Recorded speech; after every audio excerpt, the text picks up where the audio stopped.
Hello. Hmm. Come on. Wake up. Wake up. Okay, there we go. Hi, everybody. Oh, okay. Okay. I'll go. Give me a minute, Bobo. Hello, everybody. Welcome back to the Cafe d'Arcadia. My name is Sagra. How's it going, everybody? Yesterday, we were running around. Earlier today, I've been running around for Granny d'Arcadia because she is still currently up in the hospital. Please give her some warm wishes, guys. That being said, how are you all doing? I see Violet sleepy. By the way, Violet, I didn't pester you yesterday because I technically talked to you yesterday, so I have to pester you later tonight about the thing that we talked about. And I'm about to go get very drunk because I've been requested to go get loopy.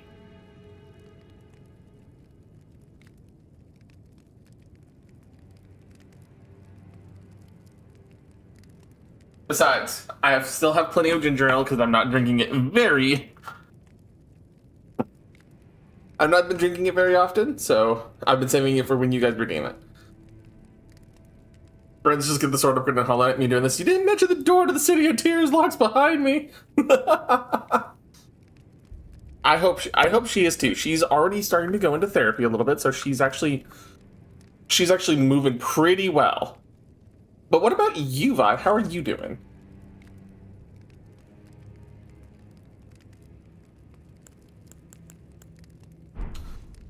Anyways, we are getting back into the swing of this because we just finished up the fight with oh my god, his name escapes me, Rykard, the Lord of Blasphemy. And he's kind of the main reason. He's kind of the main reason for this entire area. Am I a sweet or a salty face? Oh, I could be a salty bitch all I want, but I'm a little bit of sweet too.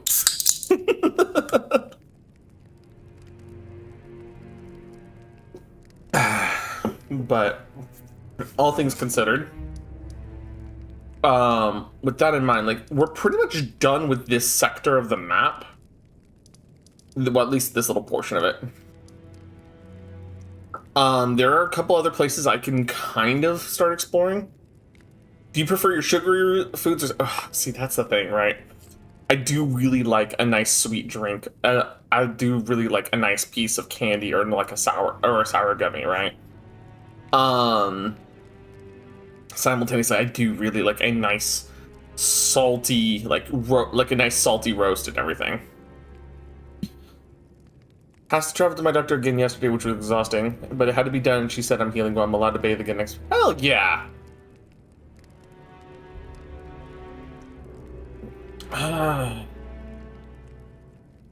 I feel like I'm supposed to do something here at the poison manor here.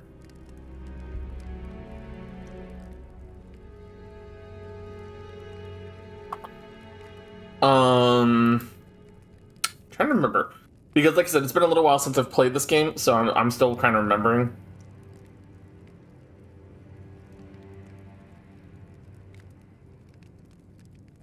Oh wait.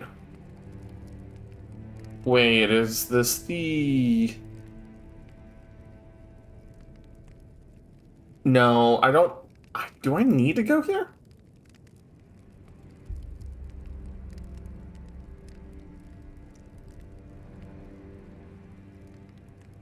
No, I don't need to come here. I don't think I need to come here.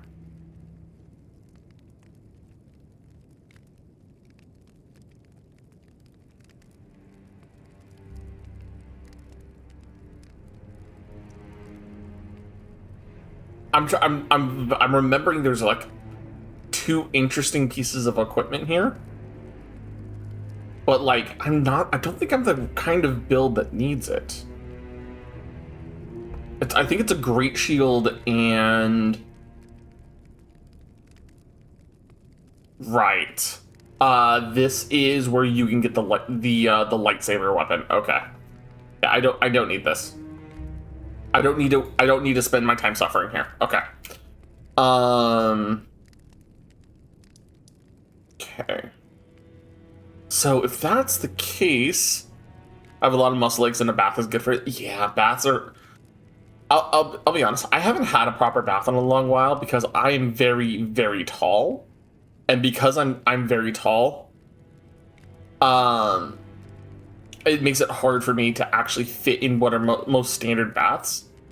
I am excited for tomorrow. So for anyone, so we can actually, I'll actually talk about that in just a second. One of the things that I'm doing with so as part of the Minecraft modern Minecraft that we're going to be doing tomorrow, I am going to be doing, we're doing a game called a mod pack called Sky Factory 5. And Sky Factory 5 has this neat little thing called the interaction with color, or the colorful mod as it's called. I'm trying to remember what it's actually called, right?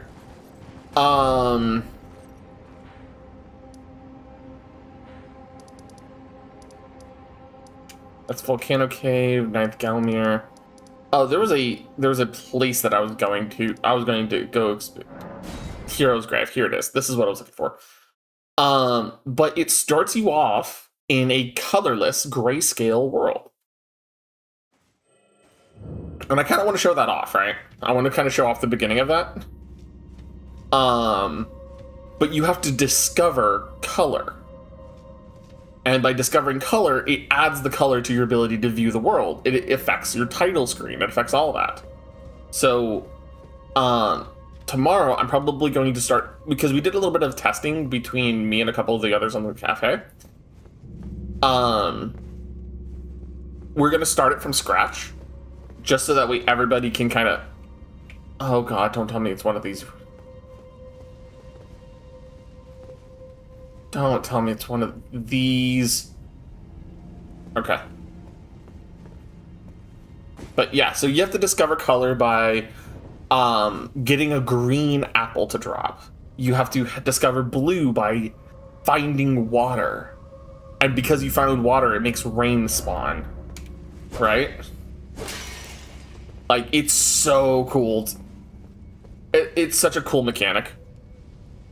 9 Years of Shadows and Grease, both really good. Yeah, it's a really cool... And... Oh, yeah, nope. No, I know exactly what this is. Okay.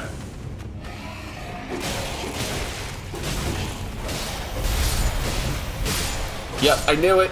I knew it. It was one of these areas.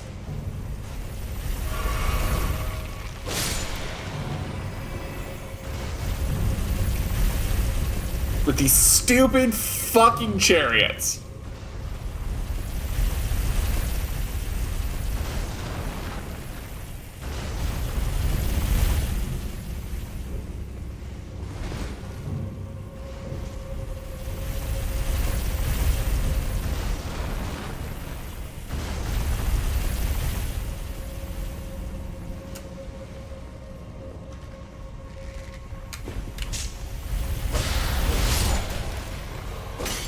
I just bounced him off the chariot. That's kind of funny.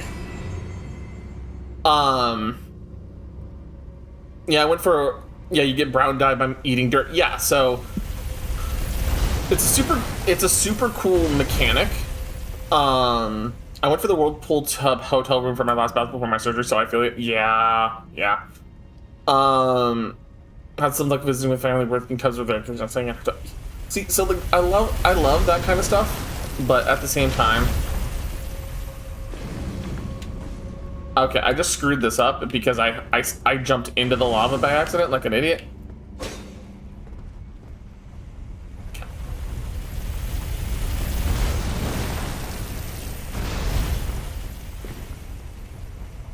Okay. How far do you go down? You do... Not that far. Not as far as I'd be comfortable with. Yep.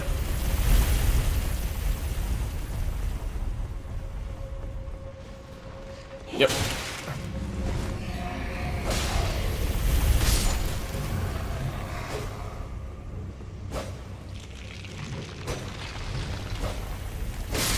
There we go.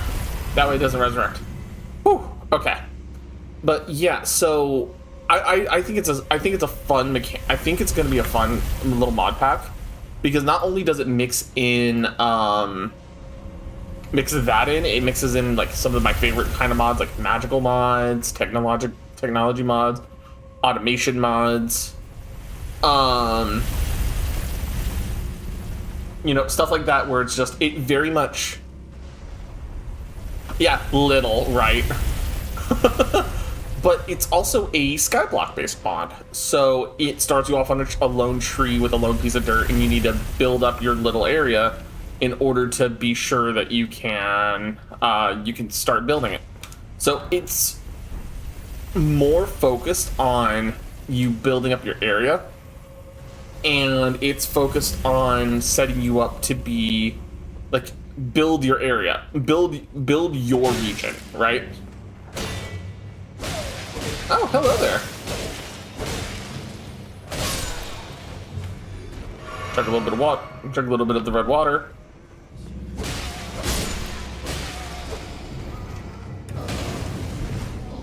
Can I? Stomp. Stomp yet. Hey, you Belle. How's it going? It's been a little while. I've seen you in other chats, but I haven't seen you too much around here. How are you doing? Yeah, this is the Gilmore Hero Path. My memories of this place are coming back because it's been a few years. Oh, I got a short bow.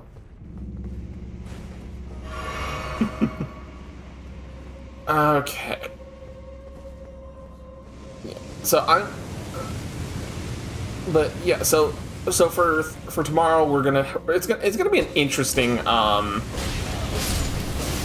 it's gonna be interesting playing Minecraft like that, because there's so much in that mod pack I'm not actually familiar with.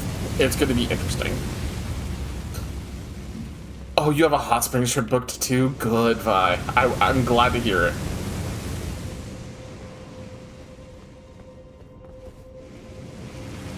How are y'all? Y'all just...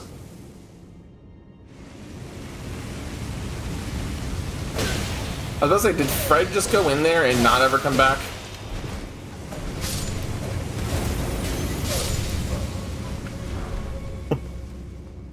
Oh. Actually, I wonder, is it one of those turrets where you have to shoot it?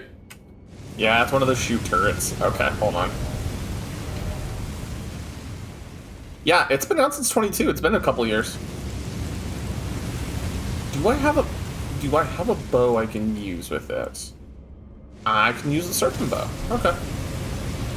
So just throw on some arrows. This is why you carry your equipment with you.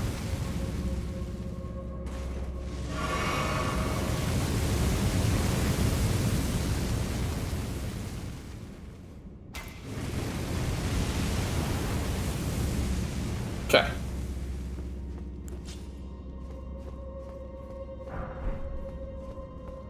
I was about to say, did I leave one there? Yeah, because I know some of these areas are not friendly if you do not have the proper equipment. Be it a bow or some sort of range. Oh god, it's another one of them. Oh my god, I almost got slammed. Oh, that almost sucked.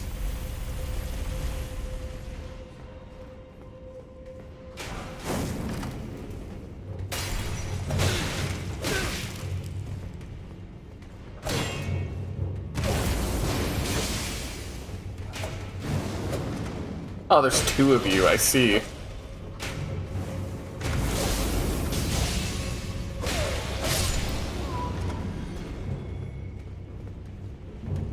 Oh. You want to play the ranged game? I can play the ranged game. I'll just throw ice out of my feet at you. Call me fucking Frost Prime. Anyways. Oh. Goodbye, sir.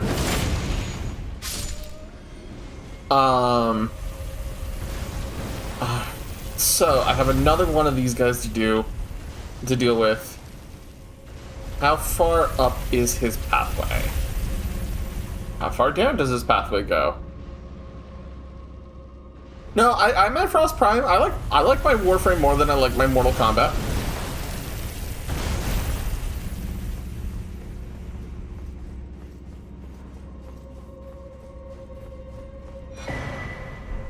Oh, that was only worth a Stone Sword key. Oh god.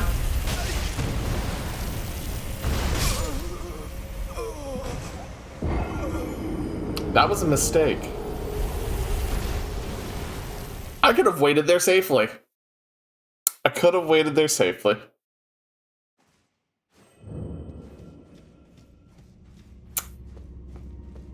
Oh well. Bum bum ba da da da da da da da da. Actually, Violet, do you mind putting exclamation point fail for me if you can?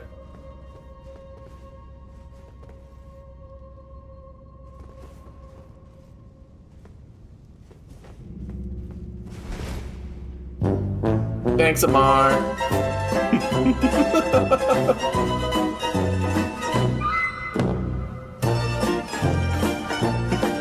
Yes, my my mods and my VIPs have the ability to do that. It was one of those, like, immediately that was the kind of, that's what came to my mind. Okay, you are now active. I need to...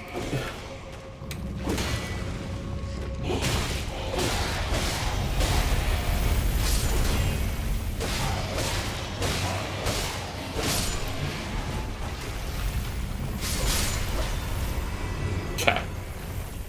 Oh no, he's right there.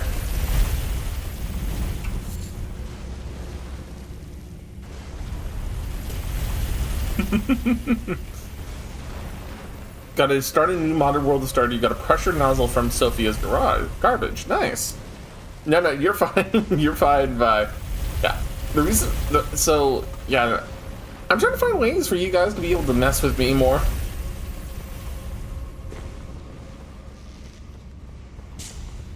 Fire your arrow. Okay. Thank you. So, is this now the top of his range? Oh yeah, no, pressure nozzles exist. They're in vanilla. Okay, this is the current top of his range. Okay.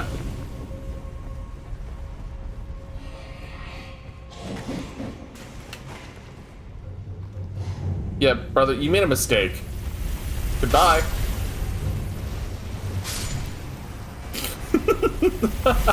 Hi, Miss Quits. Thank you.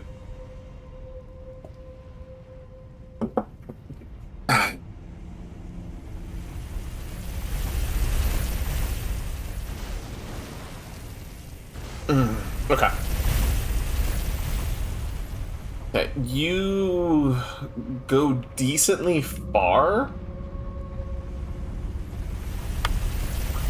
but how fast do you come back down? Very fast coming back down. Okay.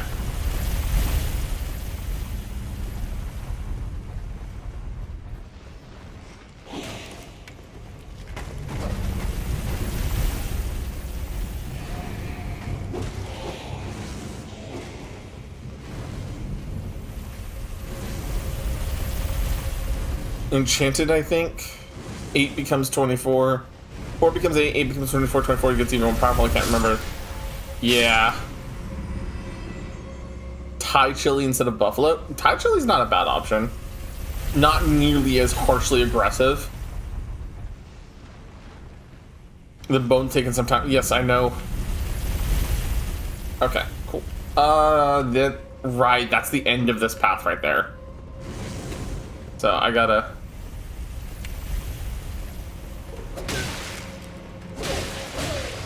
You have no reason for hurting me that much.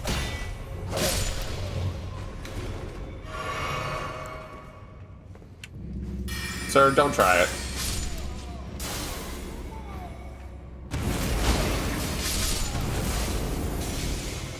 But what about a really spicy ginger ale?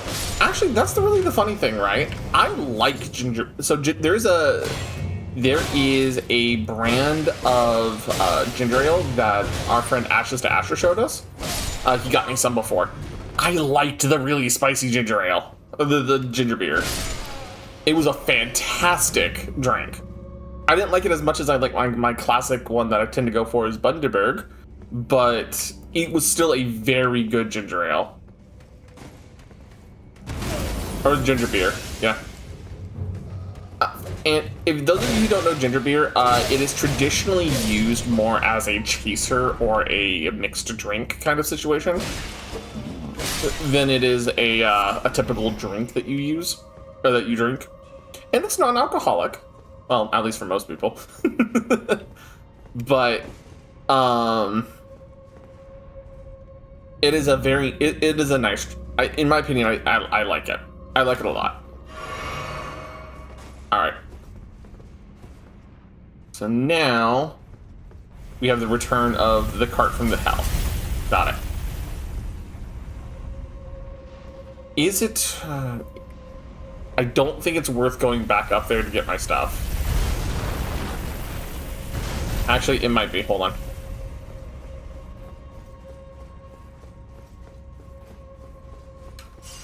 Especially if there's like a safe spot right here in this corner.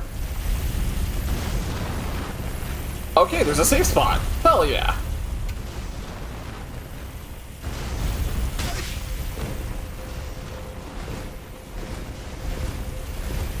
Nope.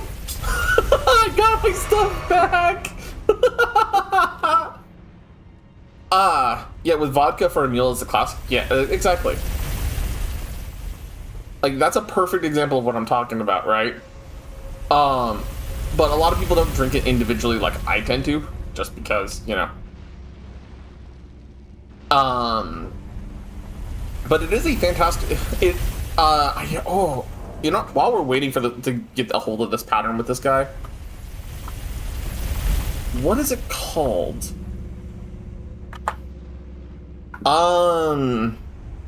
It was Reed's. It was the Reed's like extra strength ginger beer. Right. By the way, Bobo, there is a mainstream apple soda. It's called Manzanita Sol. Well, I say it's mainstream, but it's a common drink down here. It's actually fantastic as well.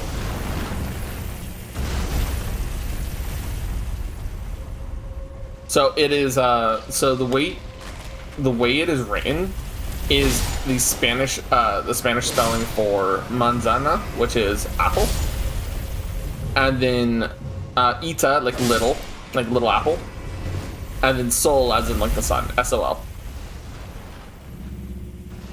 But yeah, no, it's actually it's a common soda down here in our area, and it's actually really nice.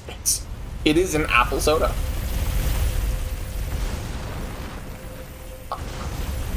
I think the closest comparison you're gonna get to it is like apple Fanta. Oh, I messed that up. Like PepsiCo offers it as a soda at the grocery stores. Wait, is Manzana?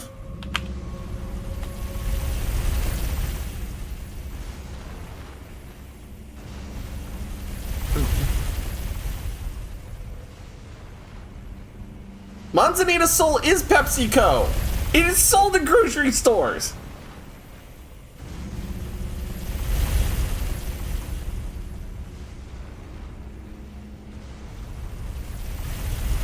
What do you mean? My mainstream. It's sold at H-E-B. Okay. Hold on. This may be more of a regional thing, but it is a PepsiCo drink. It is sold by Walmart and all the right. Like, it is a favorite drink here. I was like, wait a second. I need a case for my Walmart now. Yeah, you could Bobo, realistically, if you can't find it at your local Walmart, actually, let me pull up my window capture for this.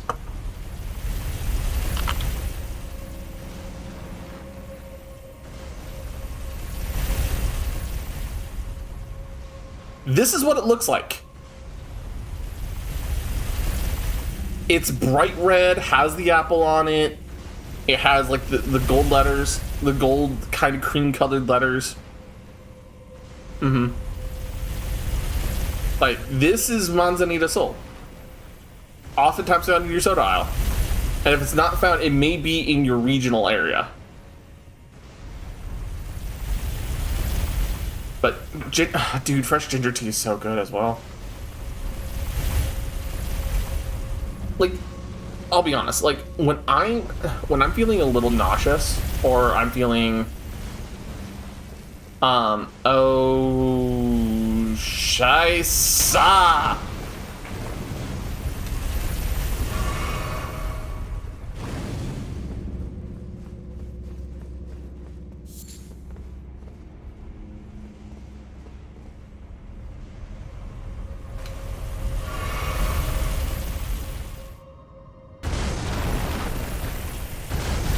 Okay.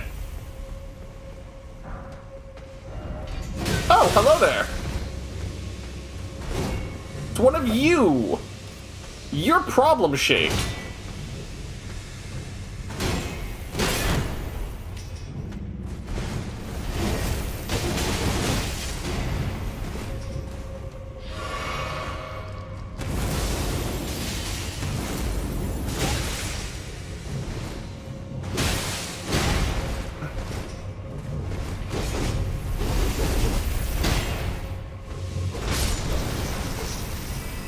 Okay.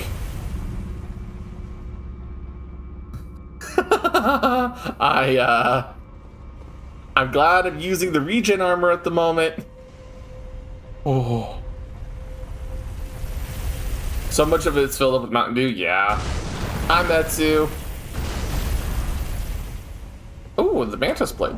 Did I just get their custom drop? Hold up.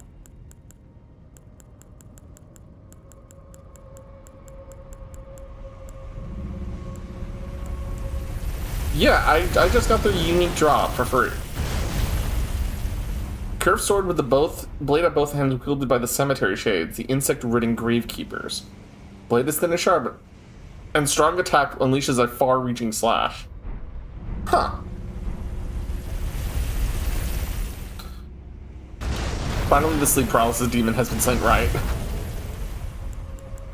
Am I wearing the full regen set? I'm not. Hold on.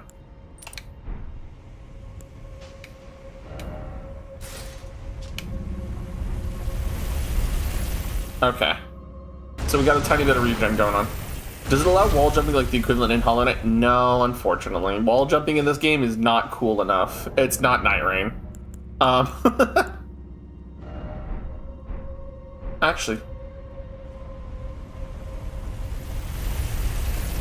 Wait, does the Royal Knight armor only counts for when low HP? Okay, so I could probably wear tankier armor then.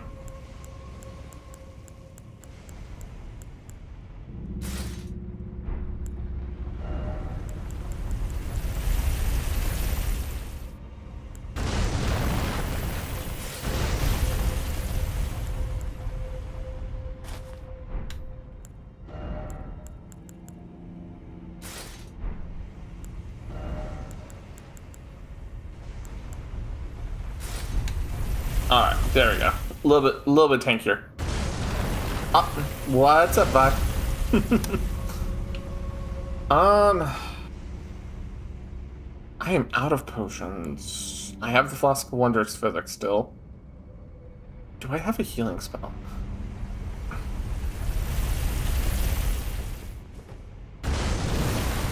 Okay, I'm gonna say, you deciding on which way you want to go? Okay. What is this? Okay, hold on.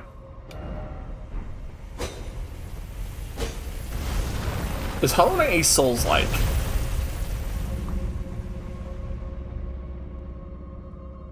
You know? I haven't thought of that. And I think the reason I hadn't thought of that is mostly because, man,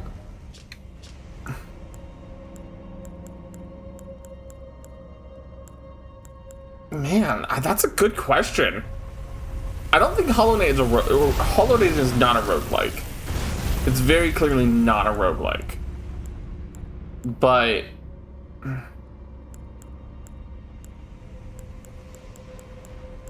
I'm also looking for more fire resistance right now, so it's not me just dinking around right now because I'm gonna have to walk through lava. It looks like.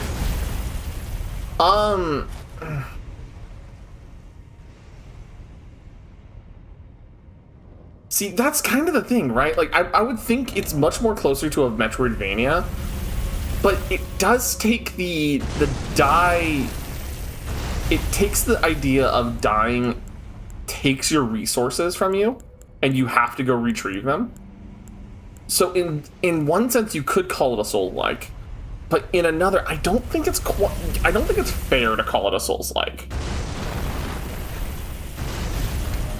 I don't think it's actually fair to call Hollow Knight, or by extension Silksong, even though that one's a lot more egregious about it, a Souls-like.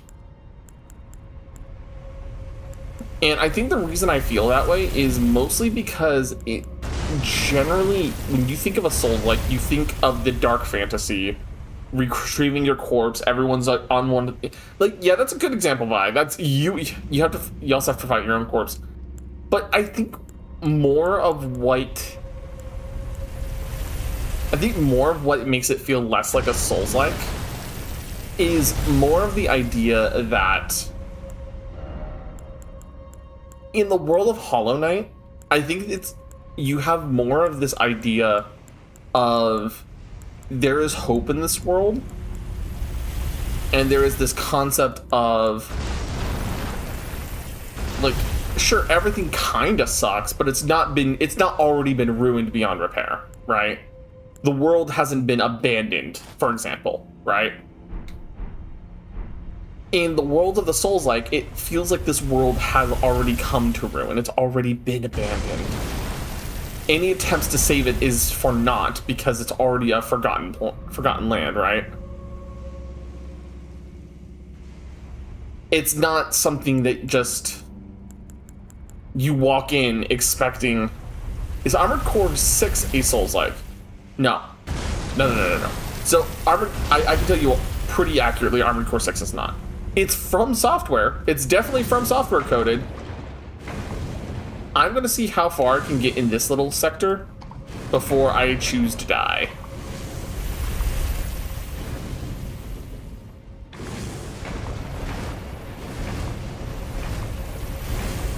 Yeah, because there's not, I don't think I can get through this area.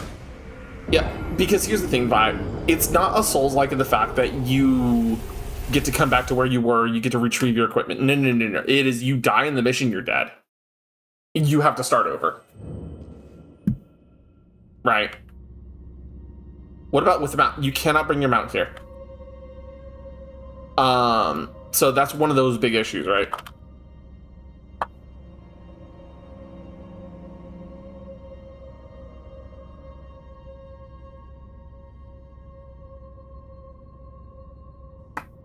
Like, that's one of the things. You can't run your mount through here, and even then your mount would probably die by the end of the lava, right?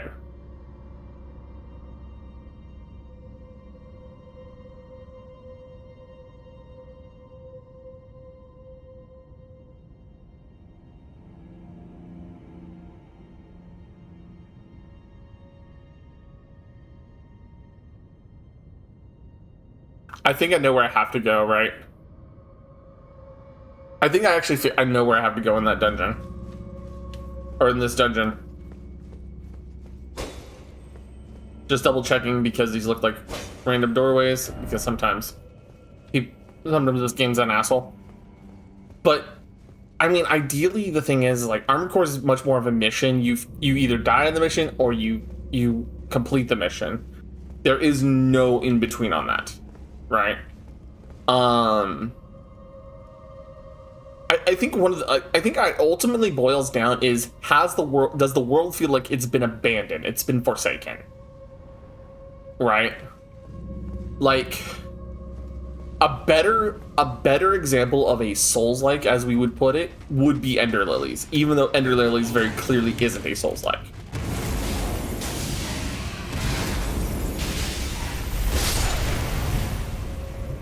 I think that's a good way to put it, right? Ender Lilies is closer to being a Souls-like than Hollow Knight, in my opinion.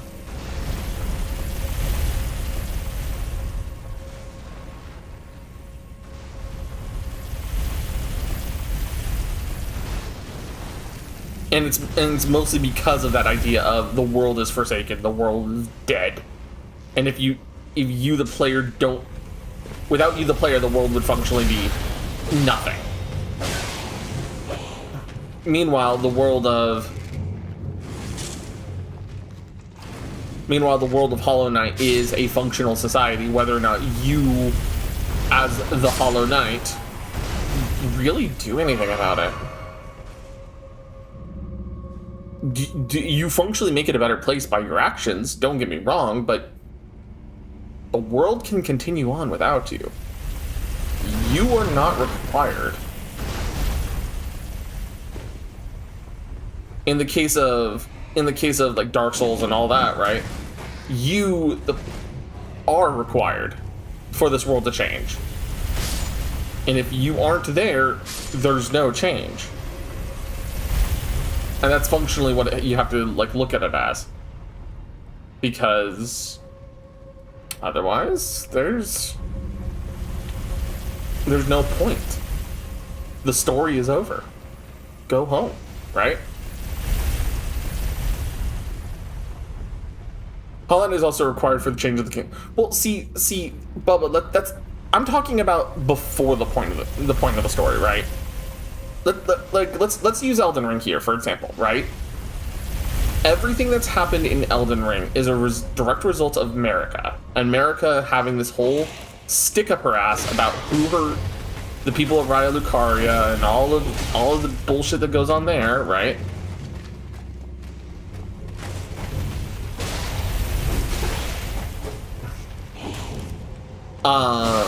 And then because she wants to, and then the Elden Ring shatters, right? Only because of your intervention does the Elden Ring get reformed. Only because of your intervention does anything in this world become resolvable, right? Without you, there's nothing that changes. This world is screwed. Right? But in the world of Hollow Knight, yes, the world is functionally in a position of power, a position of problems, right? The world is ready to end. The world is on the cusp of it. And if you want to talk about the multiple endings situation, right? Then you could reasonably suggest that the Hollow Knight is not the only individual who could have saved the kingdom.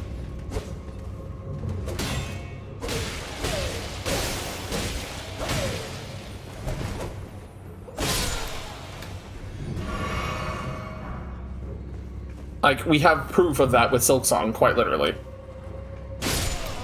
Like, he's not the only one that could have saved the kingdom. Is the only one who could save them by the true ending standpoint? Yes.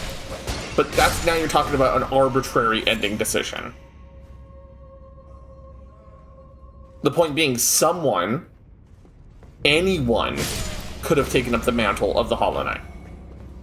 Someone could have been the one who stands up to fight. But in the case of Elden Ring, sure, there are others fighting, but they can't do it. They do not have grace. They do not have the ability to see the grace like we can. They do not have the ability to consistently fight like we do. They don't have that level of agency that we do. No other character in this game can stand up and take down a boss themselves. Only you can. And because only you can take on the different bosses, you know, only you can fix this world. And I'll hear people kind of quote in this as this, but what about Nefeli Lu being summoned to help you? Or what about Solaire? Or what about... The problem is that Without you, they can't fight. They can't succeed. They cannot triumph of their own accord.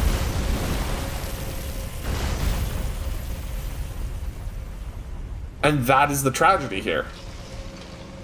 The only person is the player, the Ashen One, the Tarnished, the Chosen Undead, right? There is no one else.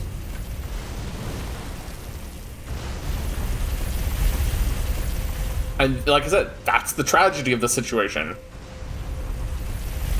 Because the world is that dead.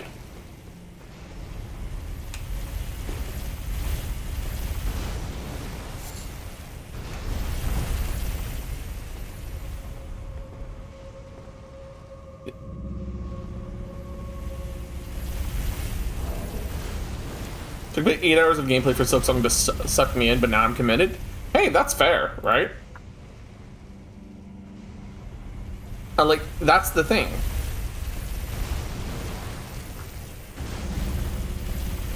If that's what...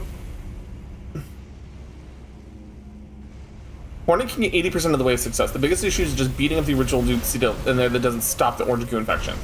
And even then, right?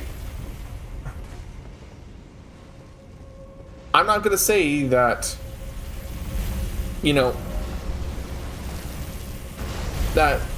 like, Hornet can't do it, right? We know Hornet can do it. We know Hornet has the ability to fight. We know Hornet has the ability to interact with this world, right?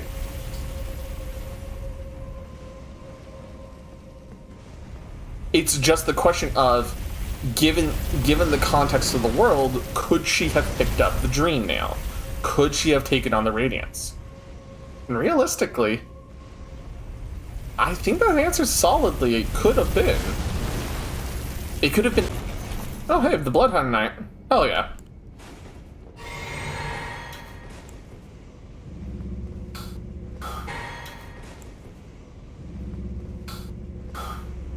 But... motherfucker! Are we good?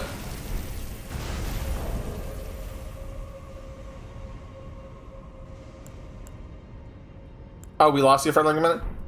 Okay, so just to kind of summarize what I was saying, I genuinely do think that, given the context of... Gelmir Knight armor? Hell yeah. Given the context of this world, of the world of Hollow Knight, Hornet probably could have pulled it off. It didn't have to be you, the player. But unlike Ender Lilies and like Elden Ring and Dark Souls and Sekiro and all of these worlds, no one else can do it.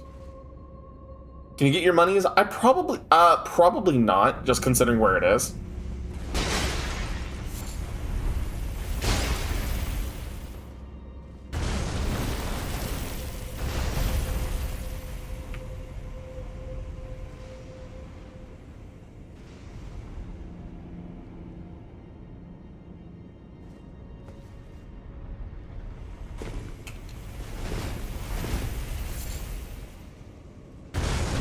Wait a second. I'm supposed to ride the chariot? I get it now. Oh my god, okay.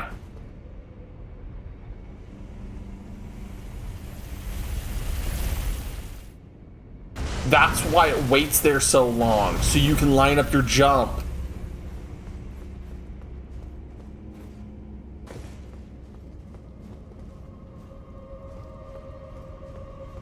I'm gonna see if I can pull this off right, but I think that's what I'm supposed to do. And unfortunately, my corpse is currently in lava, guarded by him, so I'm not gonna be able to get my corpse. That is unfortunately the problem. So if I do this right, it's at the other window.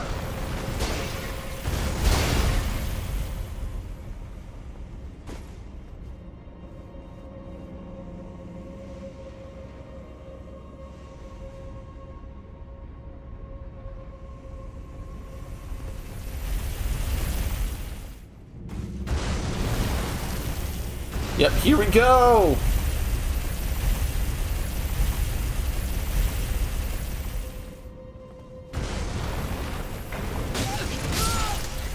And I fucked it up. I fucked up my jump because I didn't run.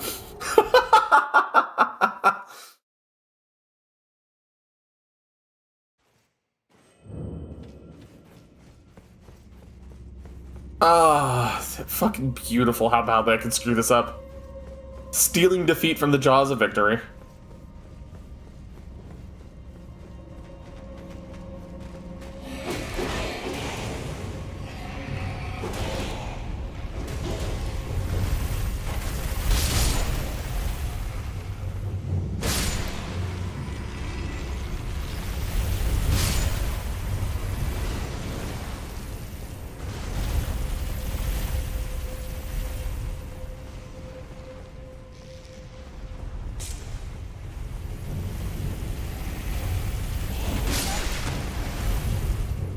Well, I got in at least.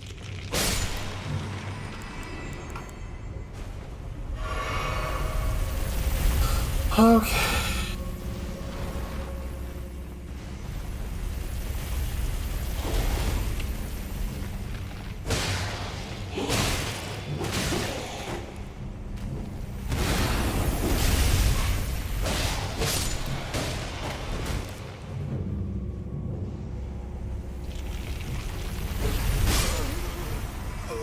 Well,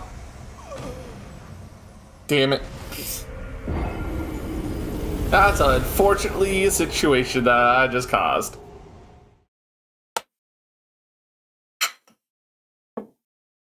That sucks. Oh well. The reason I'm not super mad about dying right now is just because like I'm in a position where it's just like this is just figuring out how to get through here efficiently.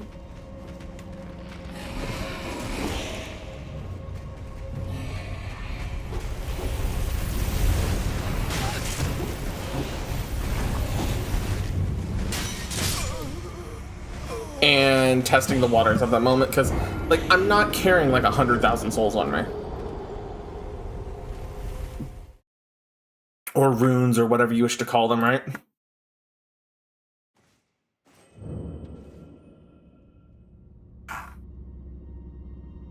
So it's just like it's kind of whatever. So now my week 1 of the new Stardew is basically an Iridium Sprinkler and the worst luck fishing. Fair enough, right?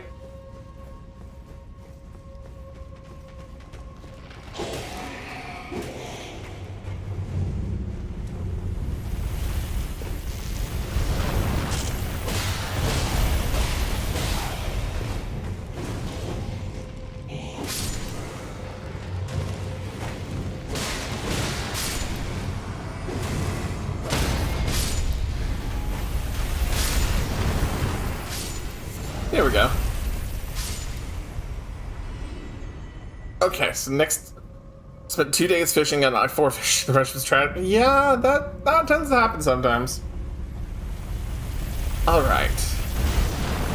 Now, get my happy butt out to this point.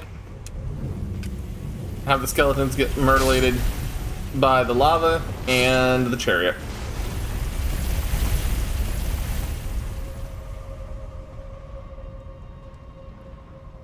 I don't know if there's a way for me to kill the chariots, though. Well, I mean, I know in some regions they have a way to kill the chariots, but...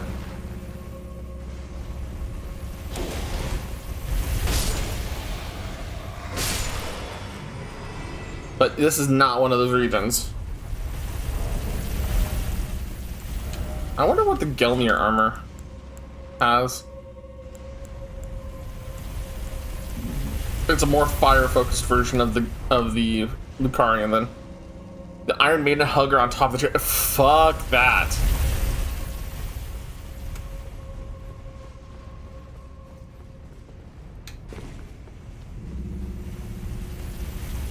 That would be all kinds of suck.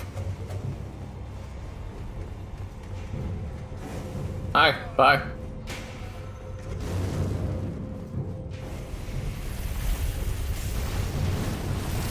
Hello there, good sir. How are you doing? I appreciate you going back up.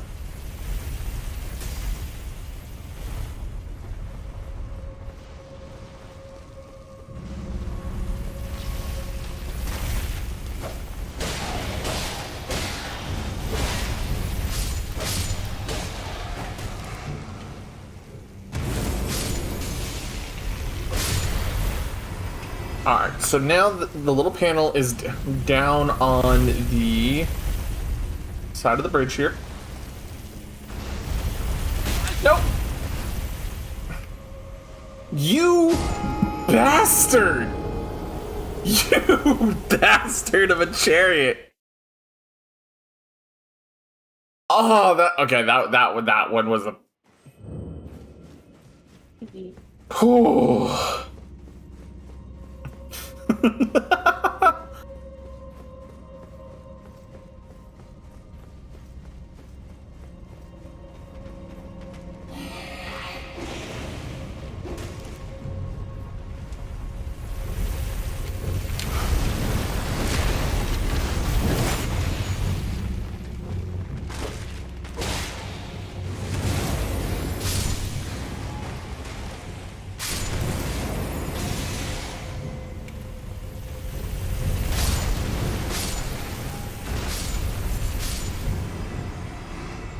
The floor is lava really cutting into you, right?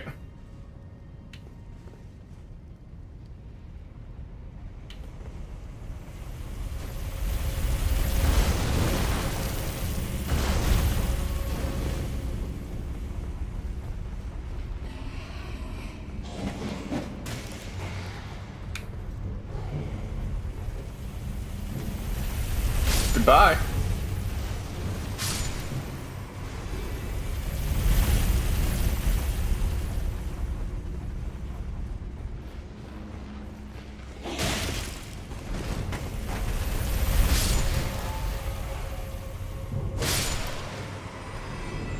Imagine you could roll under this. If I could, I would. But unfortunately, hitboxes being what they are, I can't.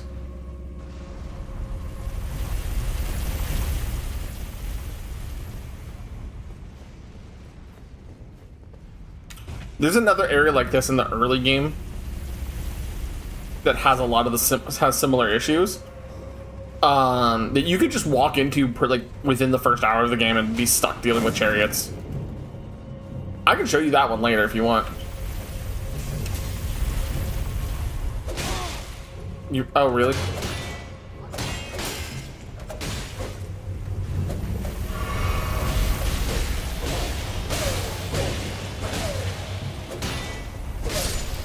Okay. You decided to chase too hard.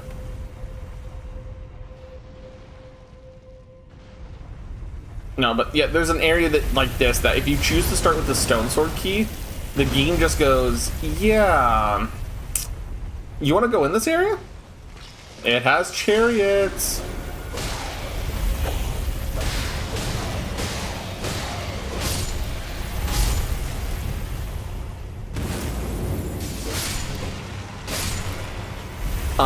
And then you have to find your way to find through this. But the worst thing to encounter in the beginning was the tree guard and the golden. Oh, no. See, the thing is, if you don't have a stone sword key, that's the worst thing to encounter. These things are worse.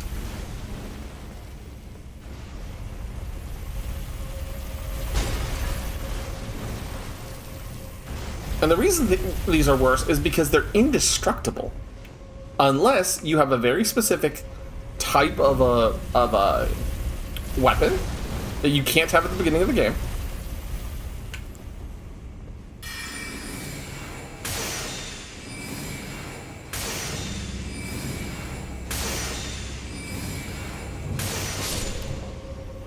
And you also can't hit the thing that makes them be able to be destroyed at a reliable timing at the earliest point of the game. It's not feasible.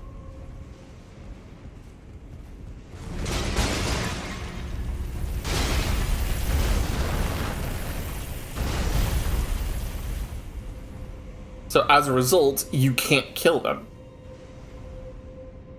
And if you somehow make it all the way through them, there's a ulcerated tree spirit down in the bottom.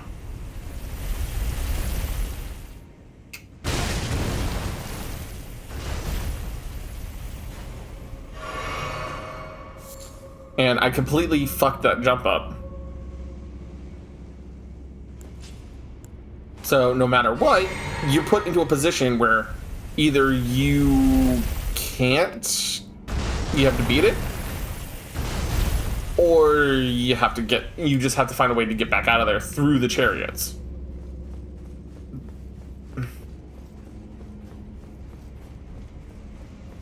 And it's at a point in the game that if you go down there early, you can't fast travel. So you're stuck down there.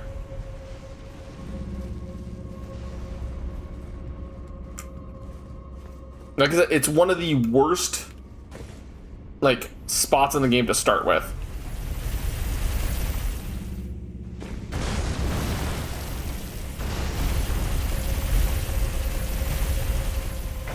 This was a mistake.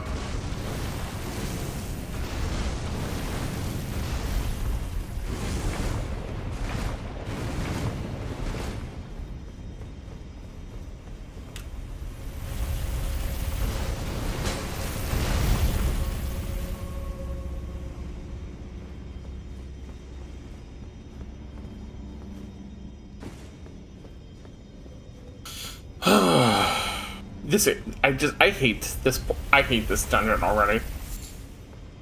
Because it's not even like a matter of it being like hard, it's just it's the march. It's the march through this area. It's not even like the fact that it's like, oh well, you know, it's a little on the slow side. No, it's the run back.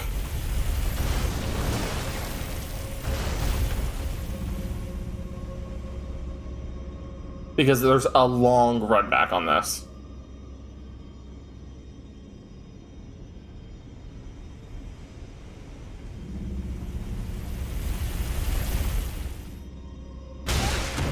And see, if you mess up your landing, you get hit by the spikes.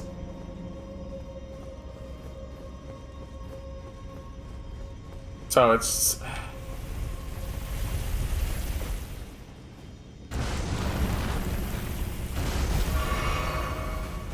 It just makes it harder to push through.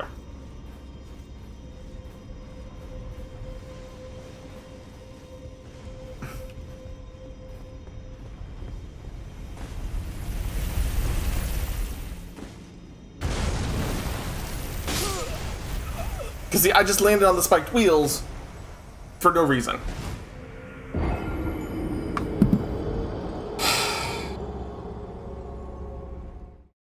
So now I have to run through all that again. And as a result, it's just like... I've just been like 15 minutes trying to get back there, it feels like. And since there's no Stake of America or anything of the sort down in this area,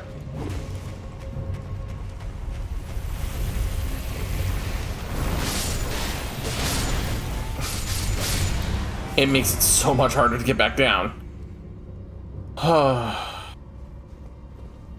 Let's see. It's coming back up, it's gonna turn around, and then I can run after it.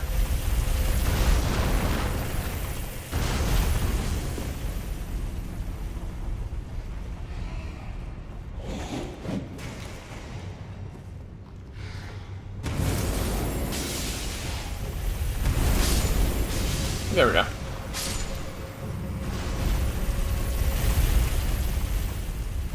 So it's just...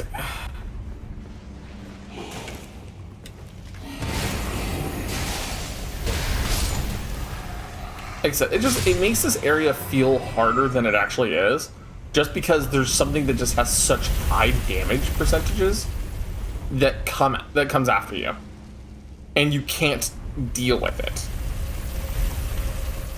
because most of the ability to target it is actually unable to be targeted.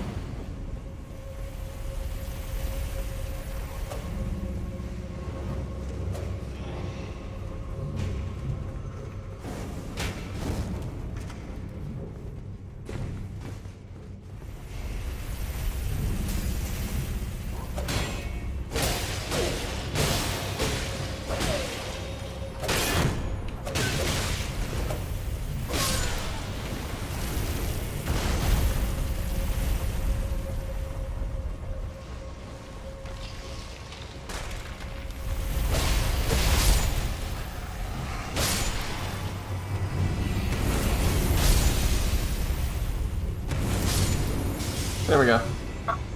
Took out those. Should be after this, I should be able to run after it.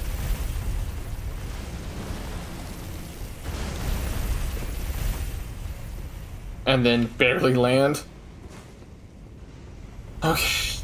And then I have the Bloodhound Knight right over here that I just gotta be very careful with.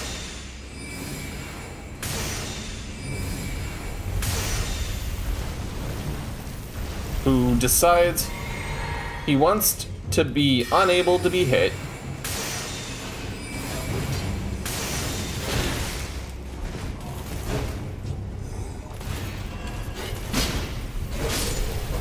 There we go. Deal with the Bloodhound Knight. Climb up the ladder. And hopefully, we'll be able to land on the chariot correctly this time, and jump off of it correctly this time.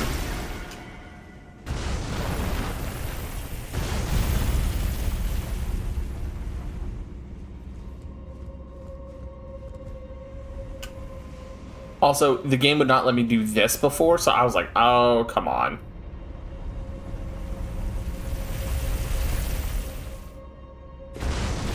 Perfect landing.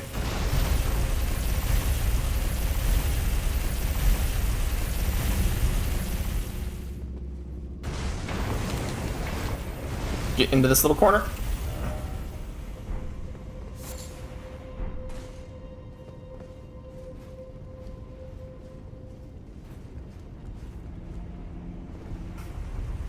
Okay.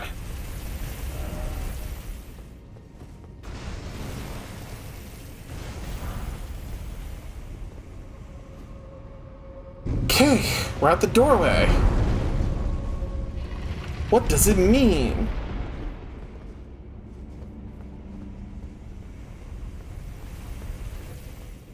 More? Actually, hold on. Oh, there's a Statue of America here. We're actually kind of done. We're actually at, like, the boss walk.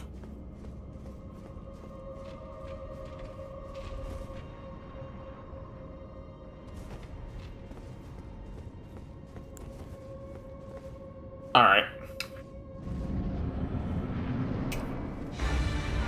Red Wolf Champion. Oh, you son of a bitch. Drink. It's Red Wolf of Radagon. It's a refight.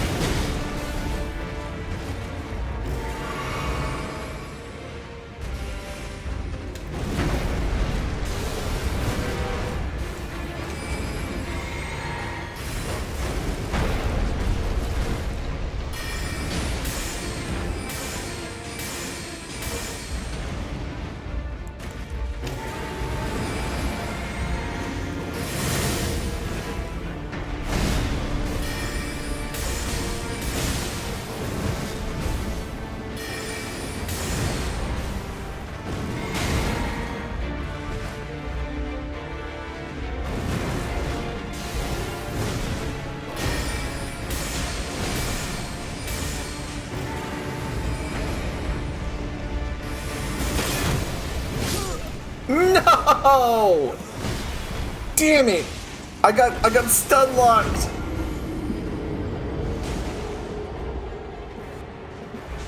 All right. But because we have the Stake of Marika right next to this door, we're able to. We don't have to wait for a grace to get to the bottom of it. See? So we're actually going in fully stocked this time.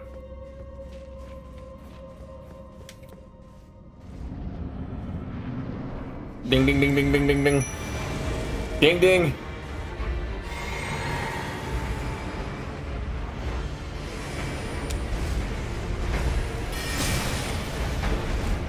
Nope.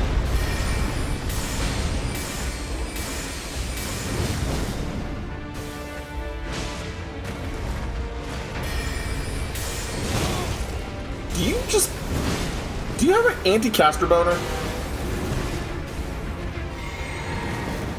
Is that it? Hi, Lightning. No, he's not the... No. Bobo? This is not Elden Ring Cynthia. This is not Elden Ring Cynthia. Elden Ring Cynthia is Melania.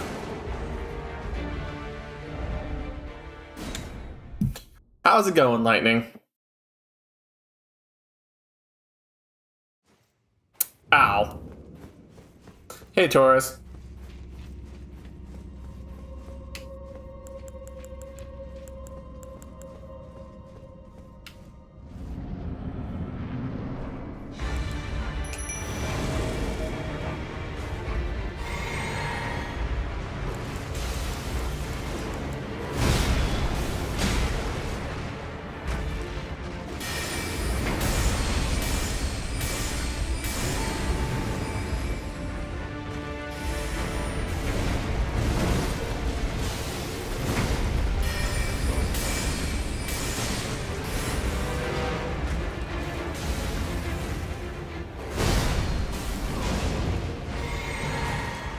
Well, see, the thing is, I either get the jellyfish or I get Ingval. And Ingval is tanky enough to actually take the aggro.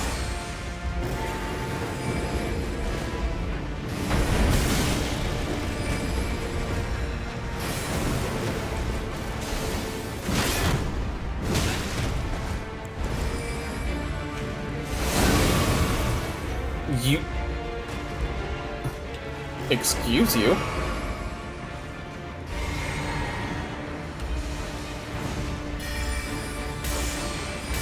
Thank you. Thank you for subscribing. Thank you for resubscribing. How's it going, Metsu? Okay, there we go. Bloodhound Knight Flow. Ooh, we got a Bloodhound Knight. Oh, that's so cool. That's awesome. How are you doing, Metsu? Thanks for the resubscription, man. And with this, that's another death route for,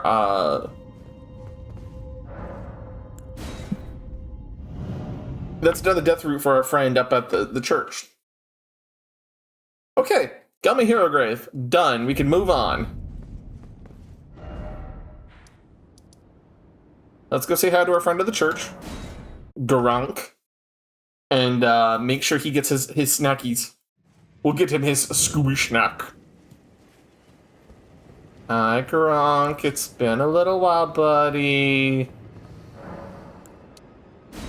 Here's a couple of Scooby Snacks. My thanks, tarnished.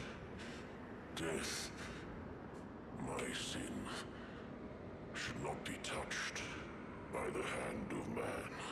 Well, I brought it back for you. My cause, feed me more. Stone of Garunk and Beast Claw. Okay, so those are they're miracles that scale based on strength. They're pretty strong overall. But it's only if you're using that specific, playstyle. Anyways, we're gonna come back here to the Bridge of Iniquity. We are going to completely skip the Poison Swamp, cause fuck that.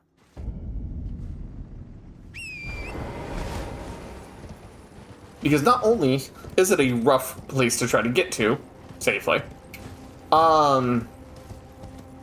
it's entirely like this is the poison swamp level, right down there. Not only is it rough to get to, it is completely optional. It is just completely optional.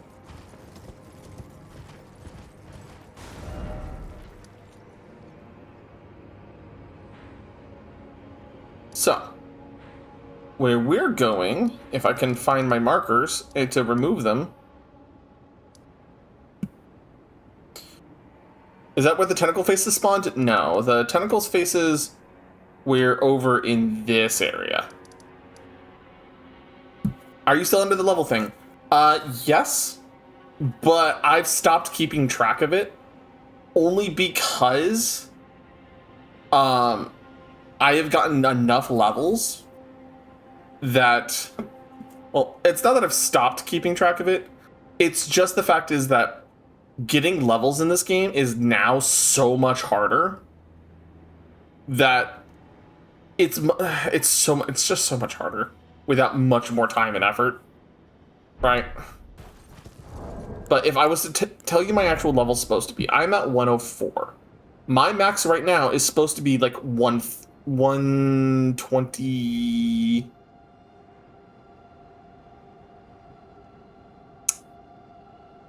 It's like I'm supposed to be like the 120s right now.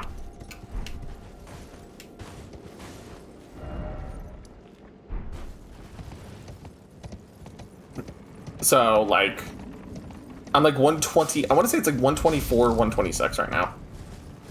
I am in a I've reached a point in the game where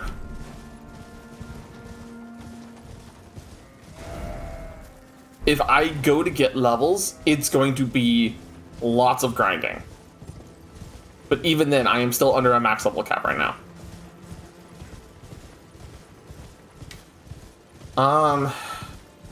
I'm trying to think of where I can go to genuinely do things and start progressing.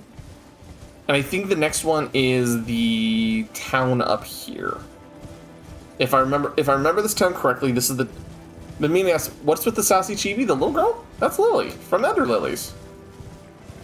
She's not sassy, she's adorable.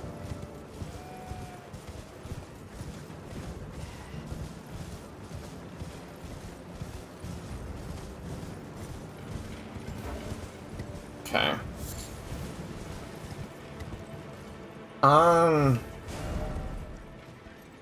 Yeah, we're getting close to the town. All right. Yeah, so we're going to what's known as the town of the Godslayers. And this town is one of the few places you can get the one known as the Godslayer gear. And this Godslayer gear is really nice.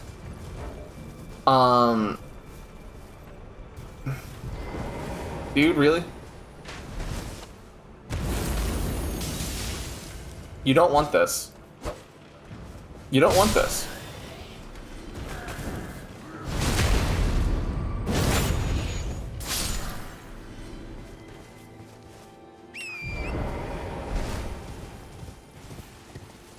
But so for anyone who's not played this game before, fire has like 6 different permutations of this game. There's like normal fire, there's cold fire, there's death fire, there's Godslayer fire. Like, fire is important in this game, but it's all manifested in different ways.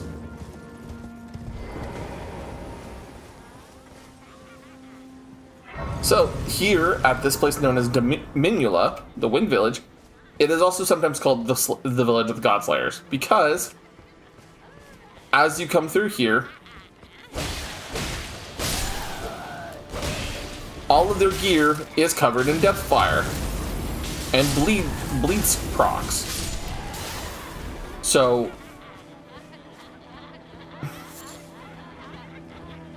and they have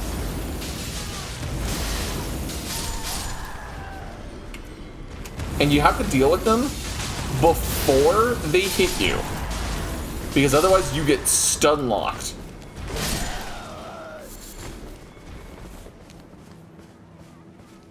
and it sucks.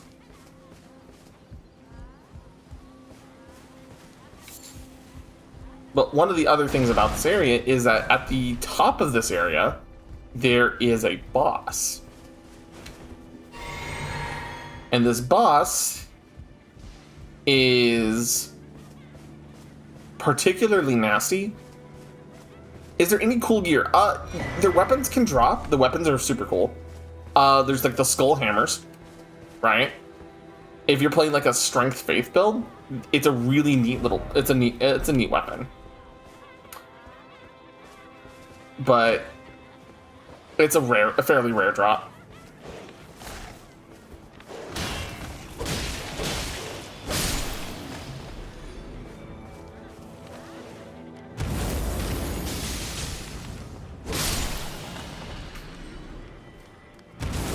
But also their cleavers. Their cleavers are also very, very decent weapons. They're fast, they hit decently hard. Like, some of the stuff from this area is actually really nice if you can get it to drop. And the ladies are easy to farm if you're looking for their gear specifically. If depending on your builds. Like my build here makes them kind of easy to farm, because I can just kind of stomp and have a fairly good AoE.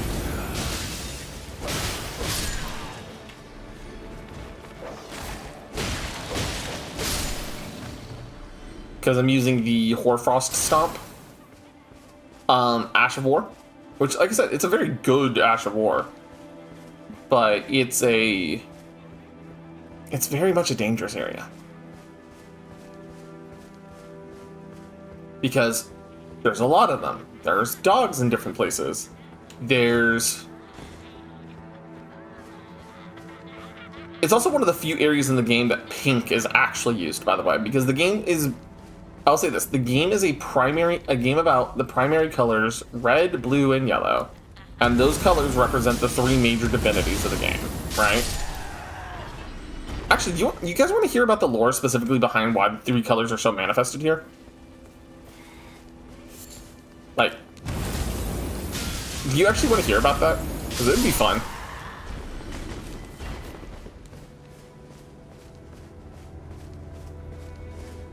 Okay, so there are three major divinities in this game. There's Marika and the Elden Ring group, which is all represented by yellow, which is why most of this area is covered in yellow, right? Then you have over here in the Lakes of Liurnia, which is mostly blue, which is represented by Raya Lucaria and the Moon Tribe, effectively. Then over here you have the Scarlet Rot, representing the chaos of the world, right? So with all of those in mind, you have these three major colors representing three different ideas of thought. Unity under one banner, which is the yellow, right? Unity under one. Blue representing the fact that just like the sun, there should be the moon to oppose it and be equal to it, but it's not really. And then red representing bloodshed and chaos uncontrolled. So as a result, you end up in this. You have a. Yep, here's our boss fight, the Godskin Apostle. And all three of them represent this a different ideology, where you want to have. Ow, ow, ow! Please turn off.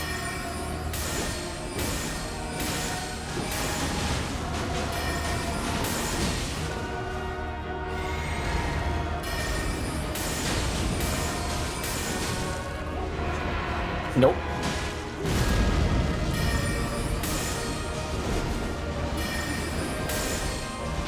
Nope. You can stay back, you sneaky bitch. I've been fighting you in Night Rain.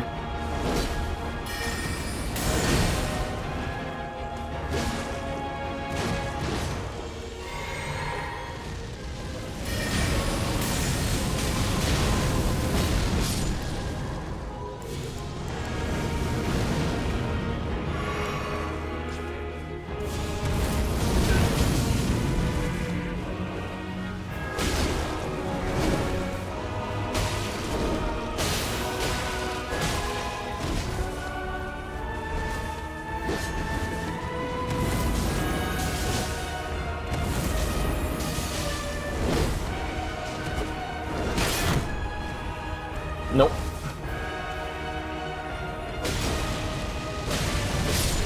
No. Stop it. Hi, Tiger.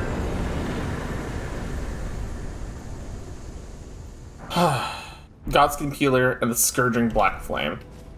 Okay. Alright.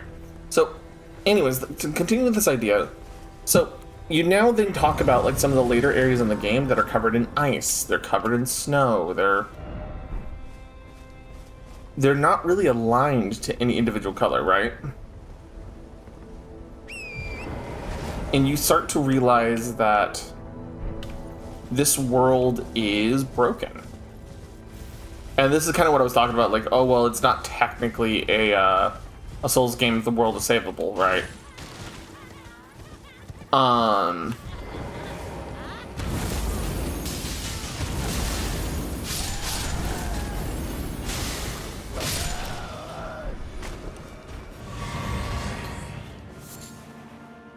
Yep. So the thing is like with all of that in mind, right? So you want this idea of yellow, and you have this yellow, blue, or red primarily dominating different areas of the game to represent the different parts of this ideology, and how they mix is how you start to realize what they are, right? So when you start having yellow with these little blossoms of pink here, you're talking about people and with the celebratory nature of this area. And I say celebratory. You're talking about an area that's celebrating the fall of the Elden Ring, the fall of the demigods and the unity that was once here. These people are celebrating its downfall, right? Its destruction. And the Godskins all hated the demigods and everything like that. So they actively fought against them and created the Black Flame. Black Flame is a unique fire type in this game that, sure, you hit them initially, but you're also ticking their HP away after the initial hit, like damage over time. So it becomes this representation of their spite against the life of the demigod. So so with all of that in mind, you start to have this idea of like just this area alone is celebrating the death of the Elden Ring, right? And the hope for nothing to follow after, right?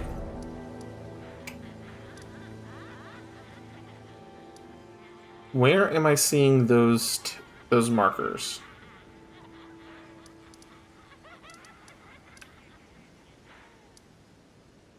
Are they over here?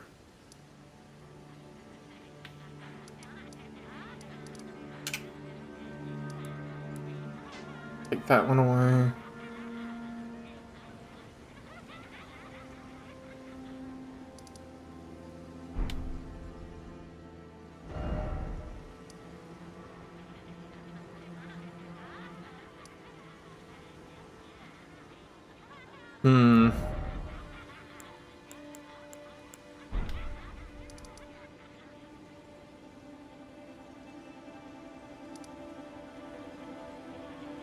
Is there another marker on this map that I'm just overlooking? Probably.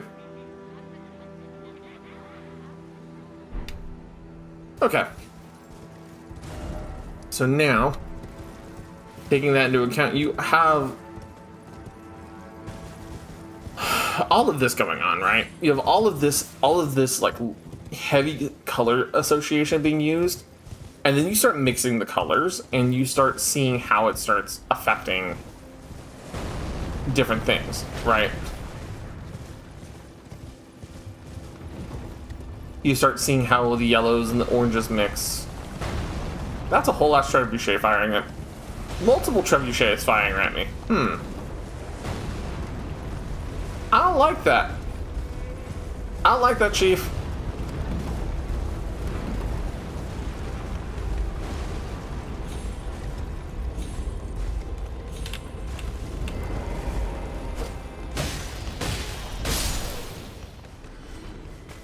I don't like you firing stuff at me, guys. Y'all would have gotten to live if you just left me alone, but behold, y'all failed.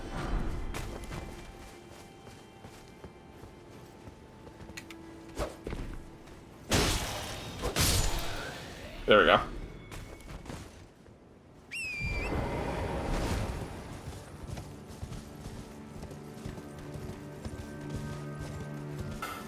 I just wanted to come up and see what was up here.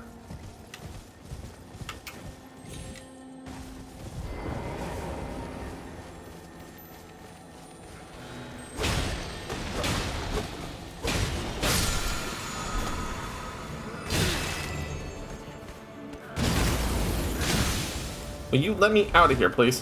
Thank you. Oh, well, there's one of your big guys, too.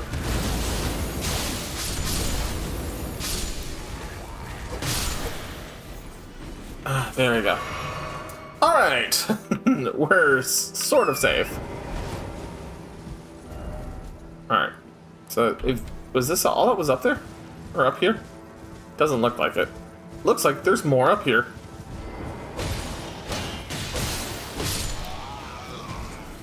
The other thing is that, like, on top of the fact that, oh, there's a tree sentinel up here. No wonder.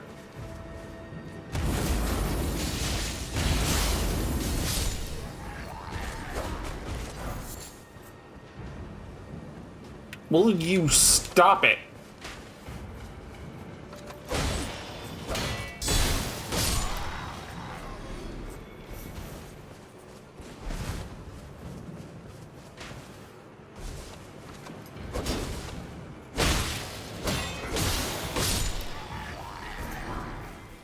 All right, heal.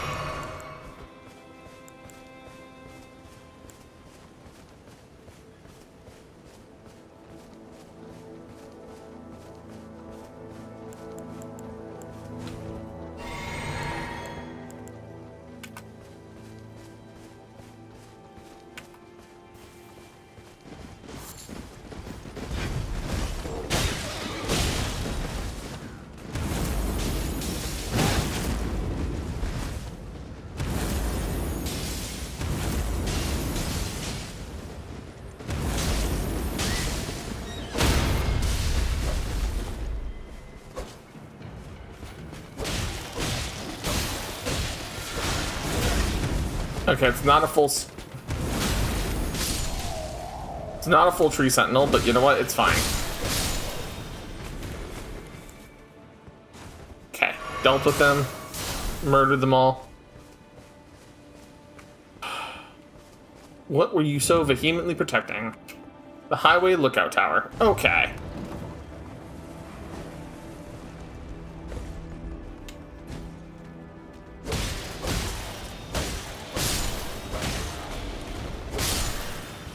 Okay. As I said, what were you so vehemently protecting, buddy?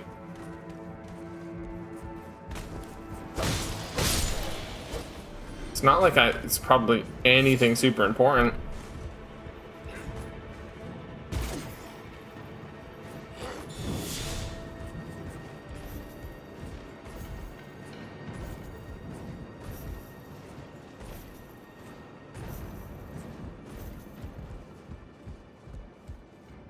I said, dude, can you not climb? Oh, there's a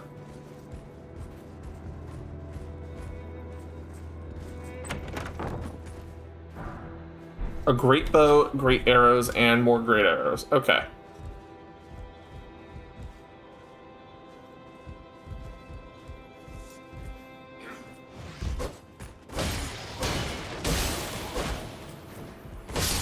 There you go. I have put you out to the misery, and you no longer have to worry.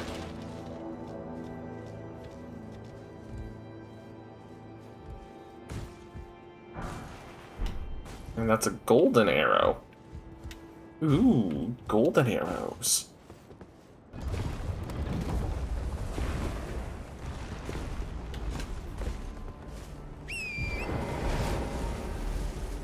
Let's see, which one of you is firing upon me with the trebuchet?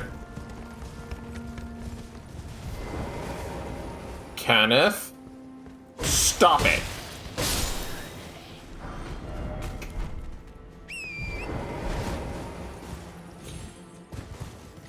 There we go. All right.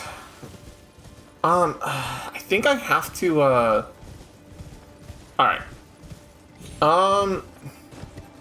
So we're kind of in a split decision right this instant, guys. On one hand, we can go into the city.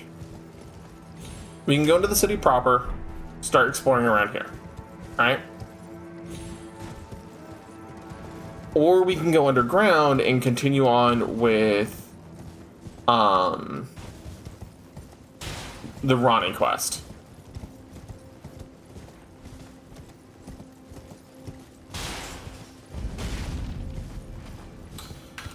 Either option kind of has its own risks, but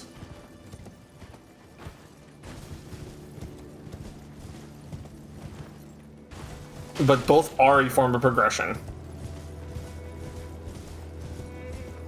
Well, like, the Ronnie quest still has to have stuff done in it, regardless, for us to progress the game.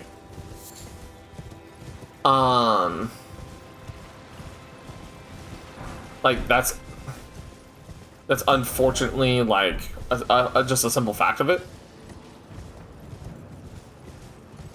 It also technically unlocks an ending.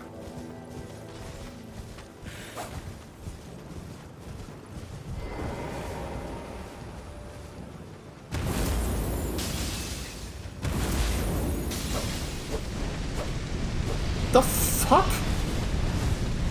I've never seen skeletons do that in this game.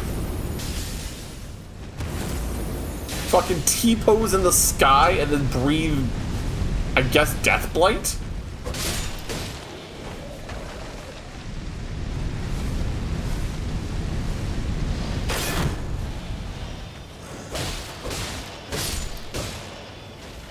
Like, I'll be honest, never seen that happen.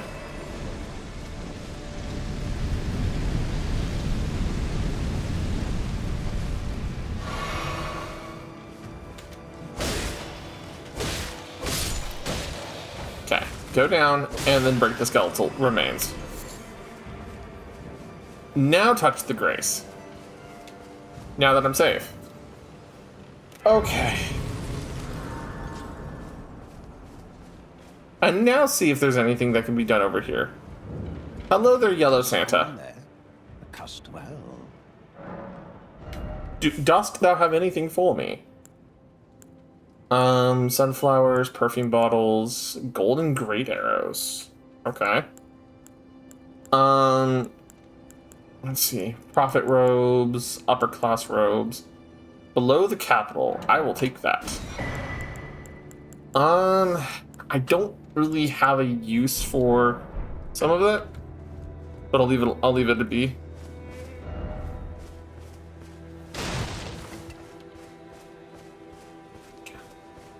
All right, I'm gonna take a short break. I'm gonna go use the bathroom, and we'll be right back, guys.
Alright, I'm back, everybody. Sorry about that. Like I said, I just need to take a quick visit to the bathroom.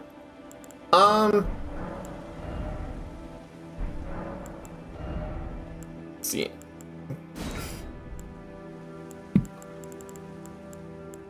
So now, here's the thing I could do, right?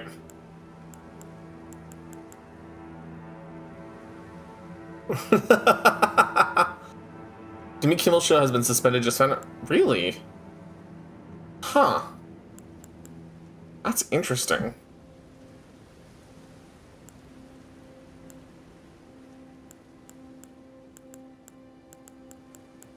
Why would, that makes me curious.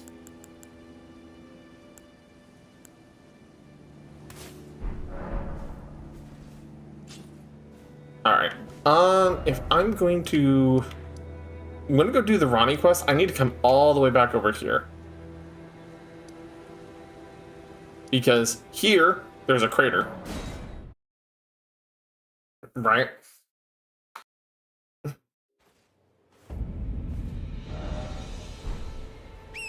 So, and you see how all that debris has been kicked up?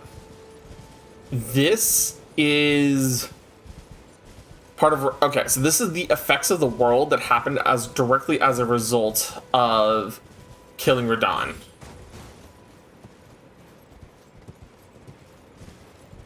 Now, going in here, I'm pretty sure is mostly optional, but there's too much down here that is worth doing to make it completely optional.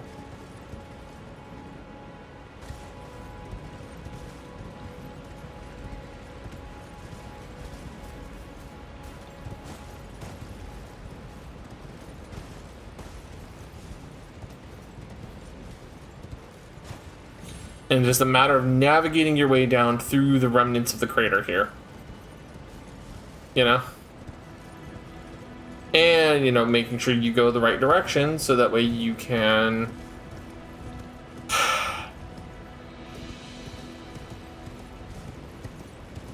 you can actually make your jumps correctly.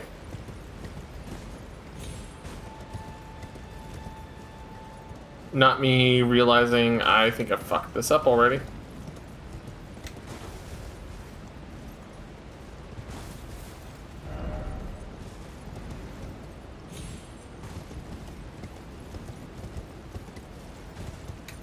I think I have to come across this way and then down. Yeah, I'm doing it right. Okay, I'm good.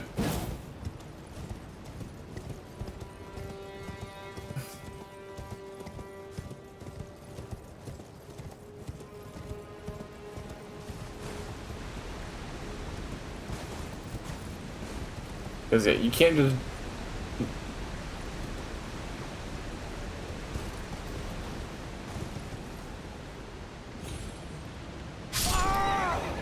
How was that fall damage worthy? What? What? Excuse. The phantom behind me literally...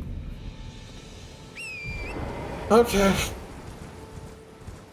Okay, game.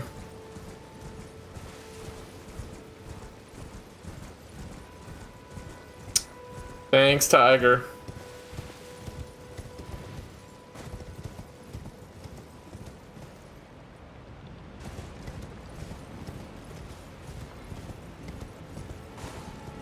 Okay.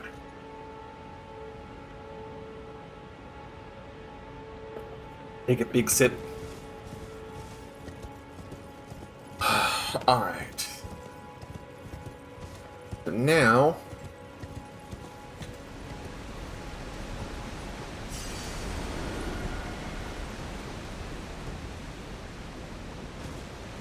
Okay.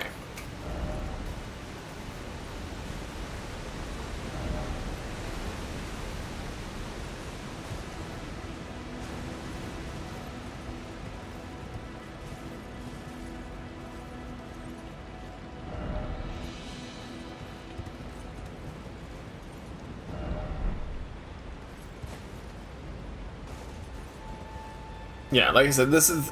BBC reported it an hour ago. Why? That is, like I said, that's kind of... Alright, MR, you have a good night. Alright. Here we are. This is what I was expecting. So, from here, this area is notably... So, this is the kind of the other faction that's been kind of hovering around in the game. You don't really see too much of them, but when you do, you really notice it. And it's a lot of the ancient ruins, it's a lot of the people from before, as I would call them. Right? And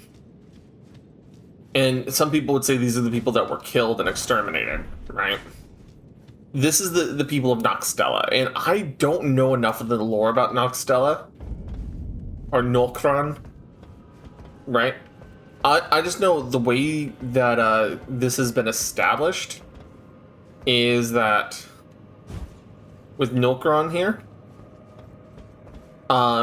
this is a city that was banished underground and is known for having sleep affinity. Unlike the Holy and Lightning and all that of other...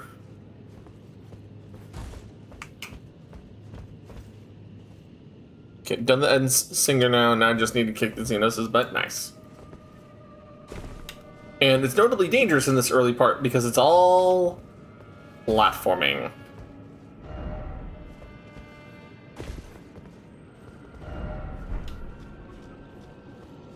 But, like I said, there's some cool stuff like the Ghost Flame Torch here.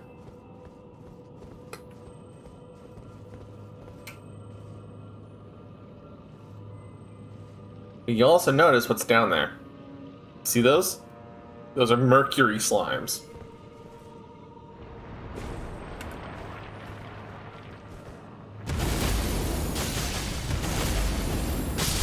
And they're basically mostly immune to physical damage.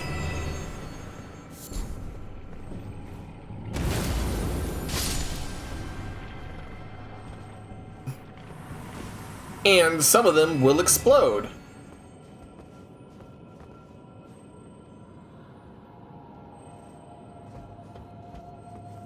And they are everywhere here. Just so you can see how one fights a little bit, like, look at this.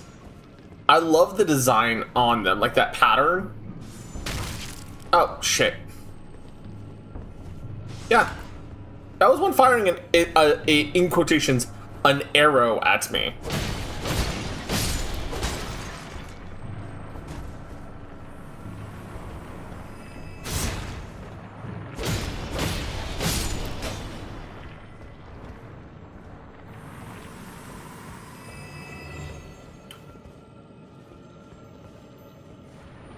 Now, the only reason I'm able to do as much damage as I am is because my sword is enchanted. I have it enchanted for dealing magic damage. This way I can specifically fight, monsters with that damage type.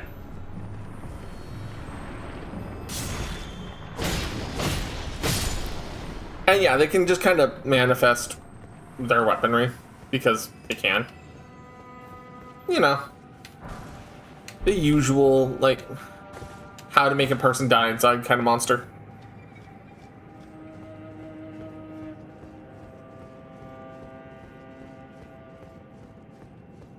But they're fairly low HP.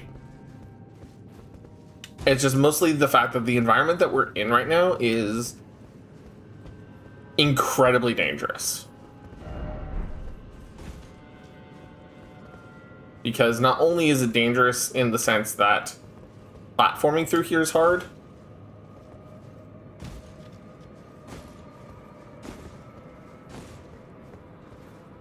there's some very dangerous entities rolling around through here. And when I mean dangerous entities, I do mean dangerous. And I do mean rolling around. Because this is the one location in the game that I find so aggravating. Because they have sentient rolling boulders in this area.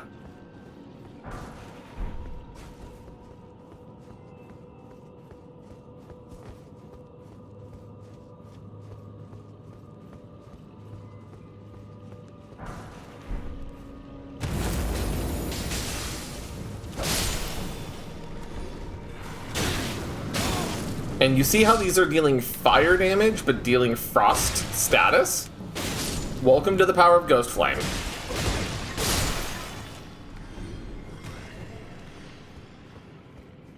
No. Bobo. The rolling boulders that we were encountered earlier in Raya Lucaria, those aren't sentient.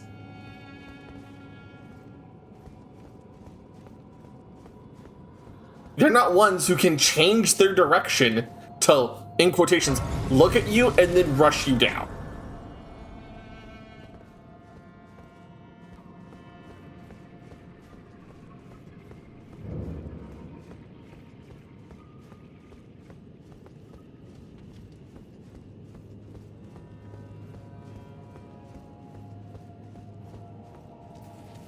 The ones that we encountered earlier are ones that are just normal boulders, where they just happen to be able to,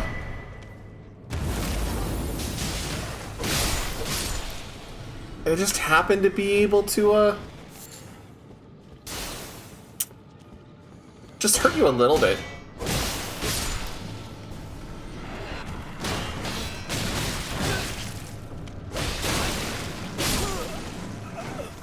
Come on.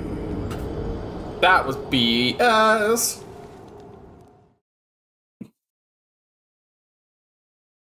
Freaking White Walkers.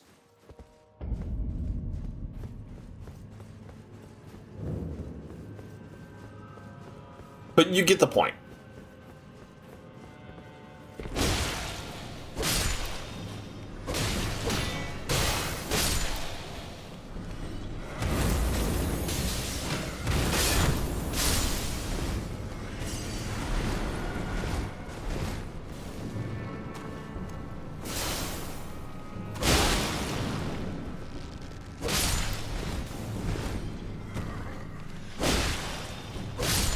There we go.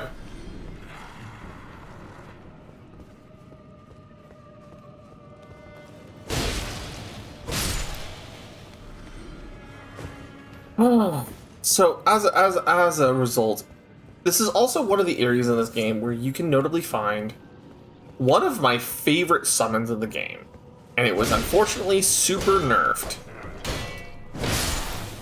because people used it and it was too good. Known as the Mimic Tier.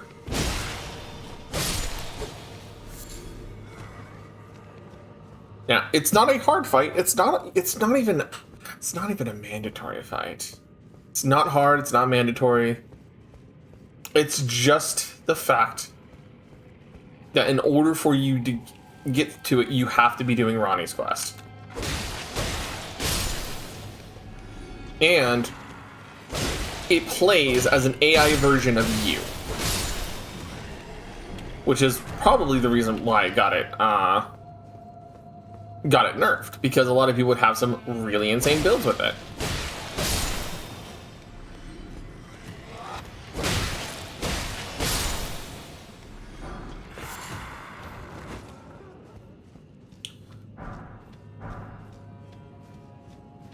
But I digress.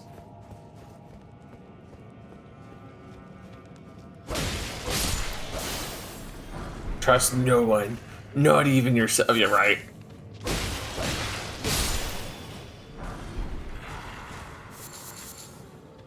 But as I said, this game is one of those where it's just like, or this section of the game is just one of those where it's like, okay, there's a lot of statuses. The point you're supposed to be intended to come here is also like shortly after Radon. So the fact that I'm chewing through a lot of it is only emblematic of the fact that I'm far stronger than what the game intended for me to be at this particular point.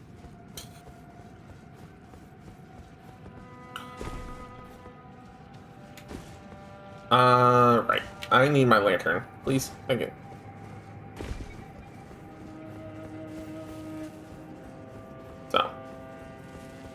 Where is the pathway forward? It should be right there. It's also very easy to miss the pathway going forward in this game.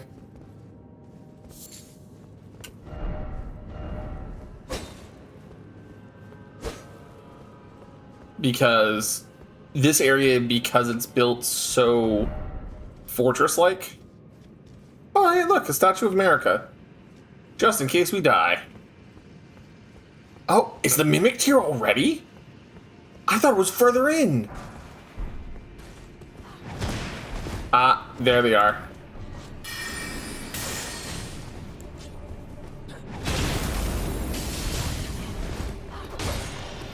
The priestesses of Nocron.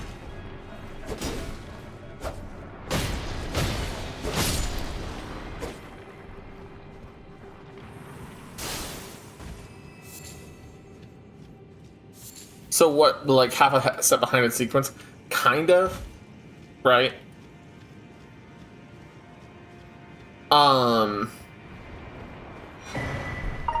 And the thing is, this place also is notorious for having larval tears. And if your larval tears are items used to respect your character after you defeat Renala in the Raya Lucaria Academy. So, should we do this the right way or the cheese way? Because I think it's funny to do the cheese way.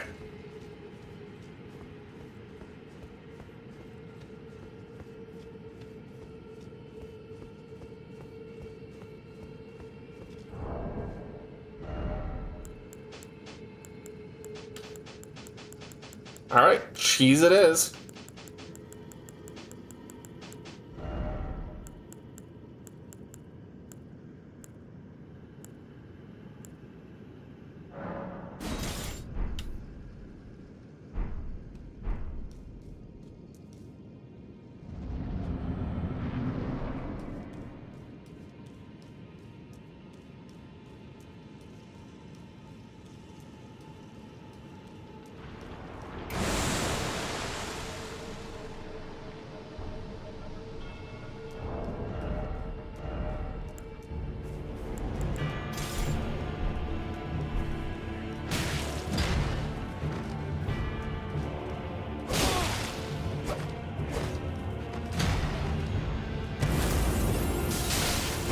Make him summon with something he can't even use effectively.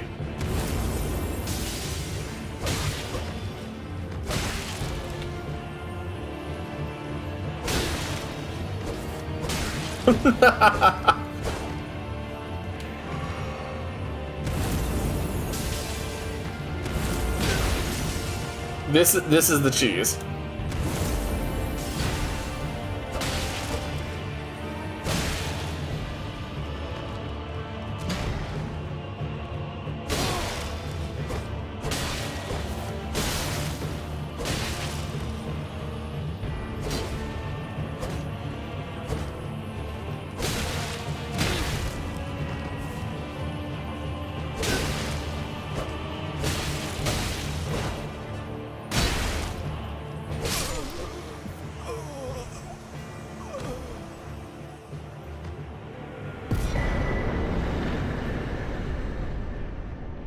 Oh, there you go. There's the cheese.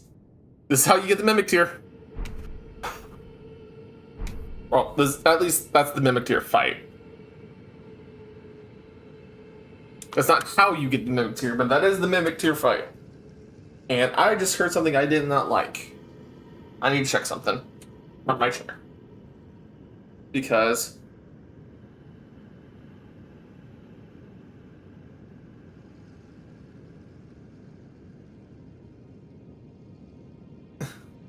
well, welcome back, Tiger.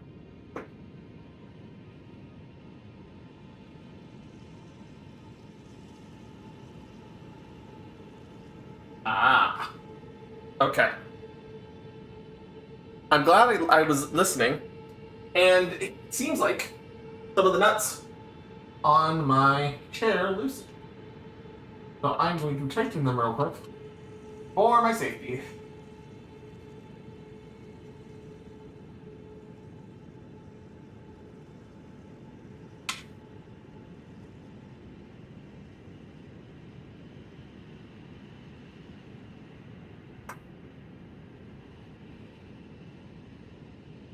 Ah.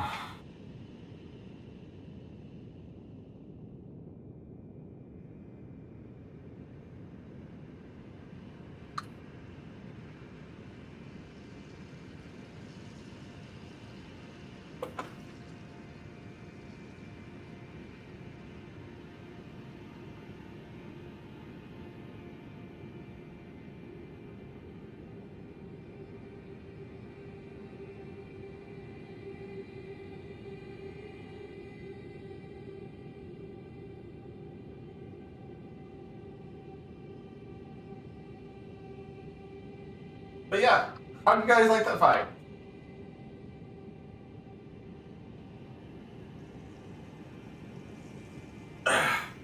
It's stupid and cheesy and all of that. Okay, I got it fixed up. There we go.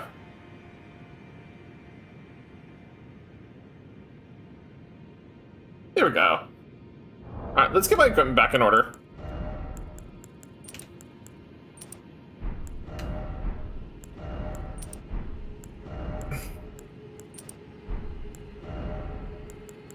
Yeah. But it makes it... It just takes the concept of how the fight is meant to go.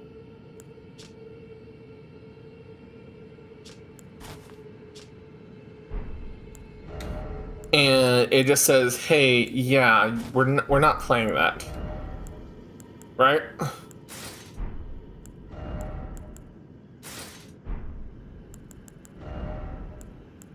Let's put my shield back on. Let's get my staff back.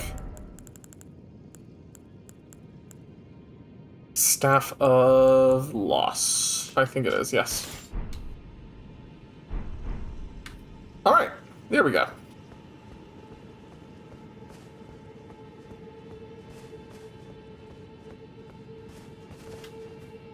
But the idea is that I wanted to make sure that when I go into this, it's one of my favorite fights in the game because you can make it as easy or as hard as you really think it should be. And nobody can really blame you for wanting to play it that way.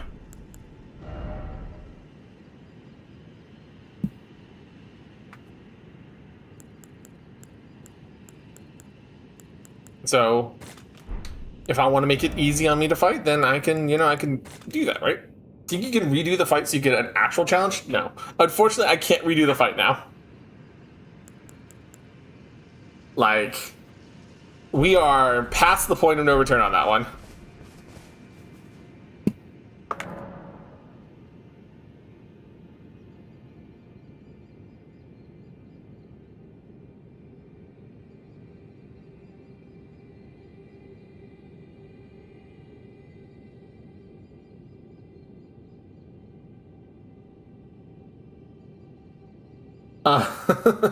Hate to say it, guys.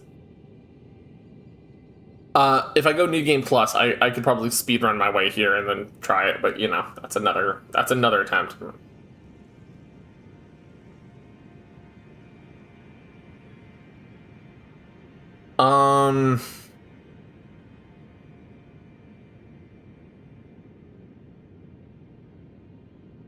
But yeah, so the thing is about the...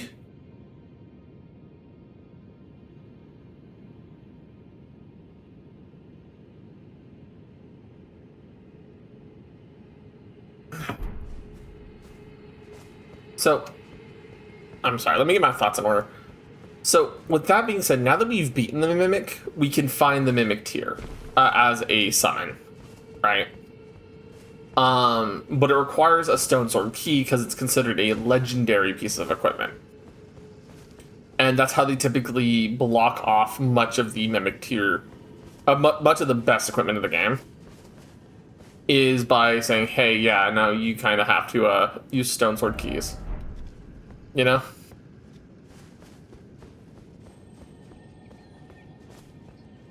So from here... I think I need to talk to Blyde. Is Blyde around here?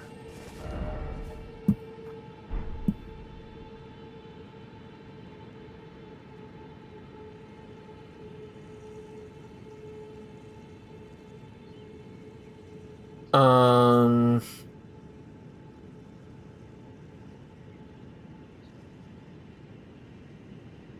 Right. I think we're still missing.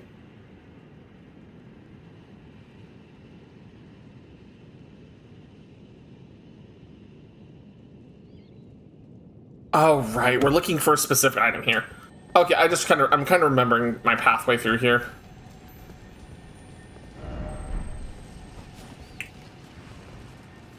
We are looking for an item known as the Finger Severing Blade, right?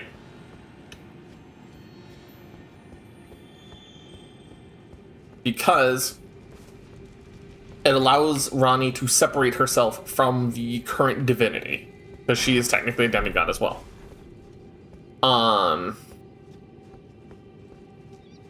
But we have to get to. After we do that, we then need to go to a location that's actually further underground after this.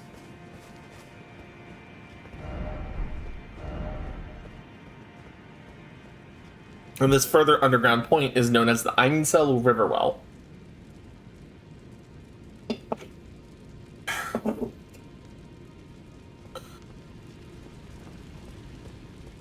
So, but figuring out where stuff is kind of part of the issue, right? Because unfortunately, the place that she wants us to get to is technically over there. But if you want to know what's technically over there, that is not technically over there. That is Mog's domain. But it looks so pretty over here, doesn't it? And it's covered in blood.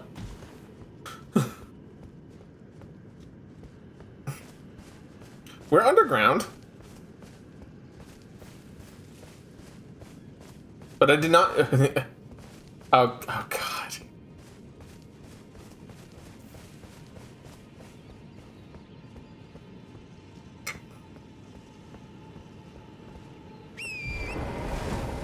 I mean, the stars here is technically a cave ceiling. So it's just like, we are underground.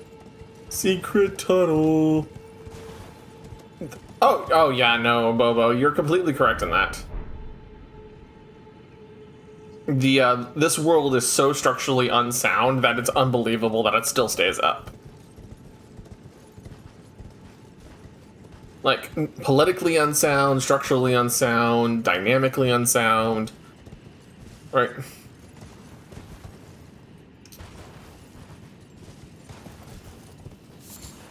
And this is ignoring the fact that magic, right?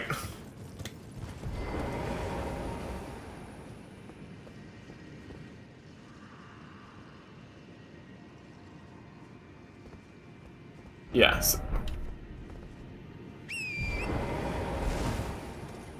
Like, seriously, like, this world is screwed, right? Not to mention, I'm in an area now. Hi. That, this is the area I think that is. Okay, cool. There's a secret boss here. There's a secret boss here if you really want to fight it. I do not.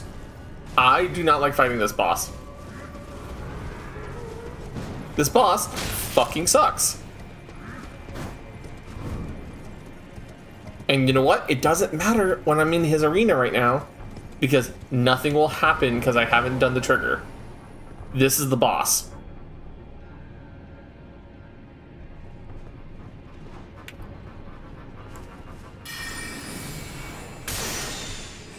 Don't you fucking do it. I said, no, you don't do it. Fuck you.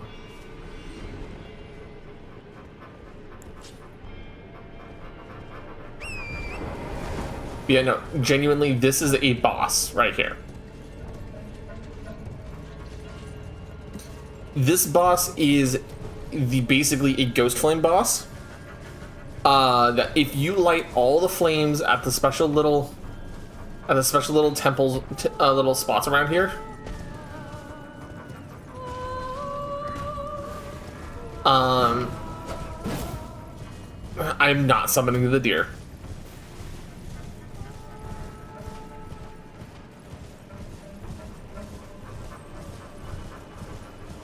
The other thing is, you notice there's another one of these goddamn red wolves. Any cool loot for him? Kinda? It's...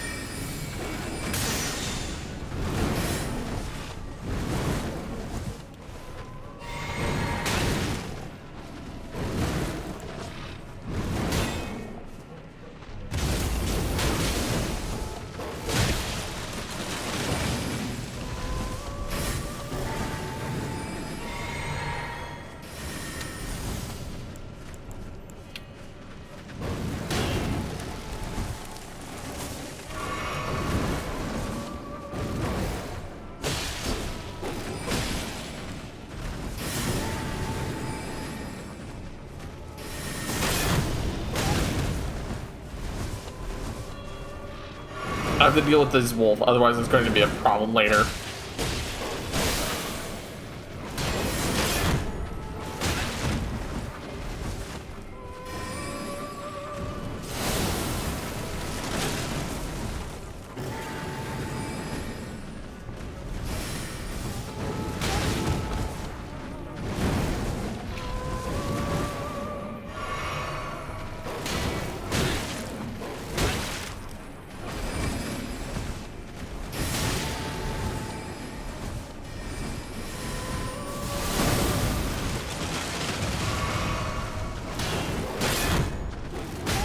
And see, this is one of the reasons I don't like this enemy.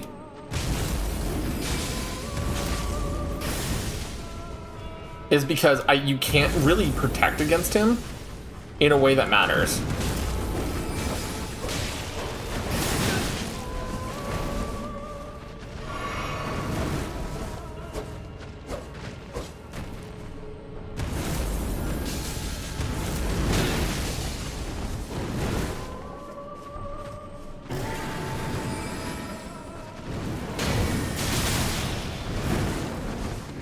And you see how he broke my guard and then got me with the 3 stupid swords? I miss quits.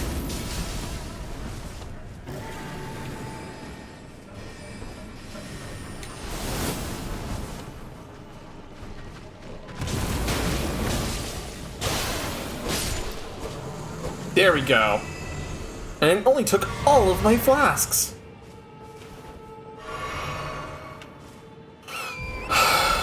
Okay.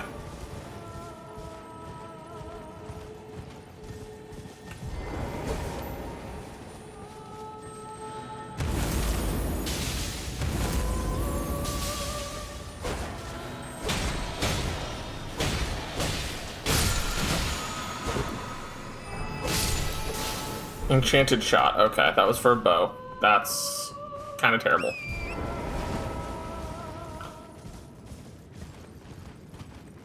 But yeah, so yeah, no, yeah, no. My new animation profile literally just the way I do animation now with my model. It makes me have the head spins when people hit me with stuff. So.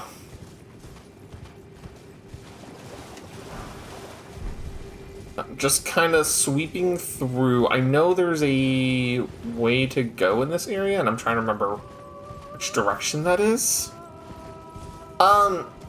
So we're in a part of an area of Nokron where there are more slimes, but we weren't just quite at them. Does that make sense?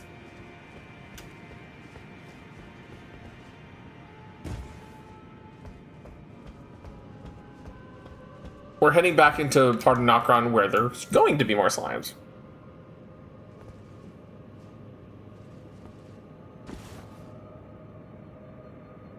I'm trying to remember where to get the mimic tear off the top of my head.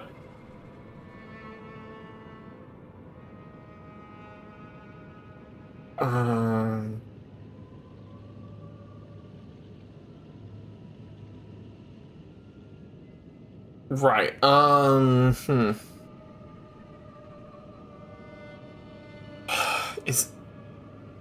Right. Boss should be here. I'm trying to remember here. Right, okay, so it's... I remember it's in this area, so it's like, okay, hold on. It should be close by, so it's like right here, right here. Jump carefully over here. Right? And then if I remember correctly, I don't want to go up the stairs here. Or I don't want to go across here. I want to go down.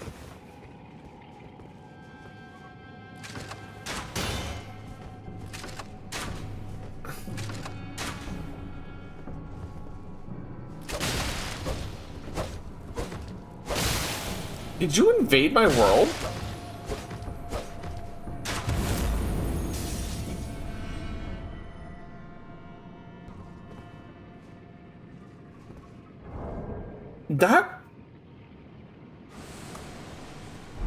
That was a silver tier.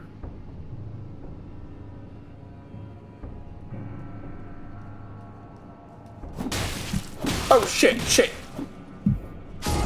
I was trying to parse that. And I was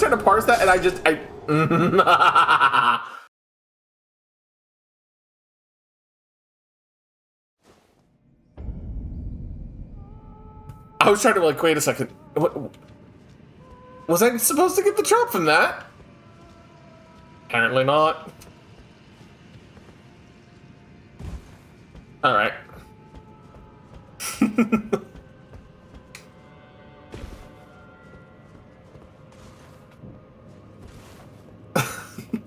Just like, huh? What am I doing with my life? Oh, I'm letting me get stabbed in the fucking back.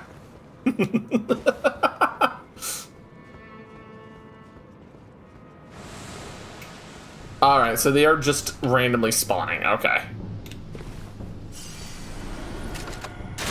And this one spawned... Yeah, see what I mean by the slimes become dangerous?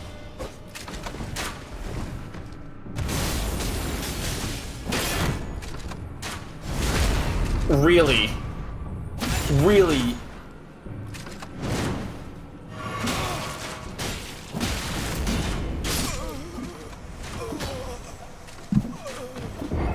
Are you kidding? Are you kidding? Okay. Okay. We're gonna play this game.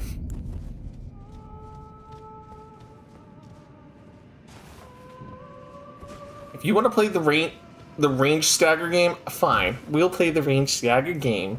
Except here's the problem. Your toothpicks are gonna be nothing compared to my fucking night comet.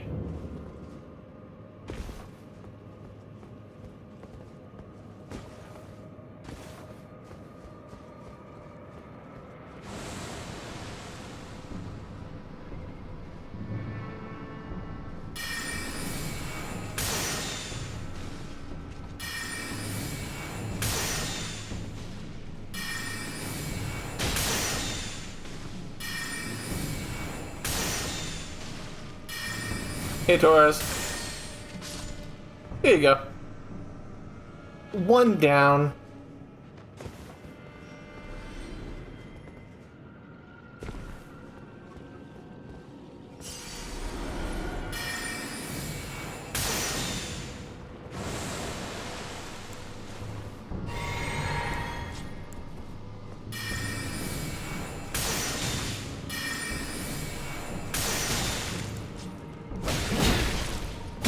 And the fact that you have super armor is annoying.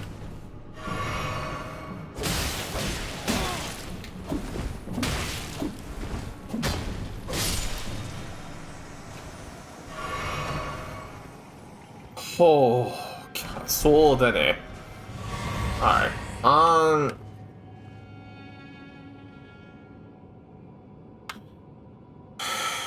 Okay. I'm trying to remember which direction to go from here. Okay, I think I need to come this way, because I don't think I can do... Right. Just Gotta make sure those things don't come alive. Right? Okay. If I remember correctly.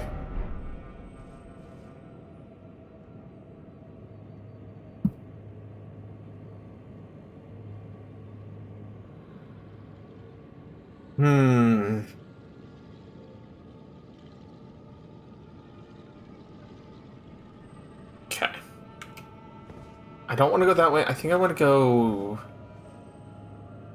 Yeah. No. I'm going to go this way. Oh, yeah. You see all those down there? See all those slimes down there? Those aren't mercury slimes. Those are silver tears. All of them will turn into... All of those will turn into the invader-style enemies.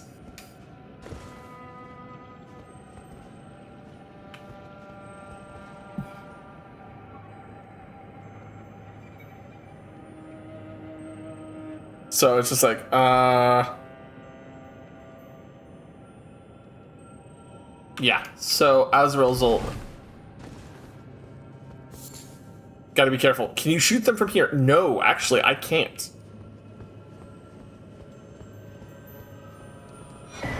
Black wet blade. I hear somebody walking around me. Who's the fuck's there?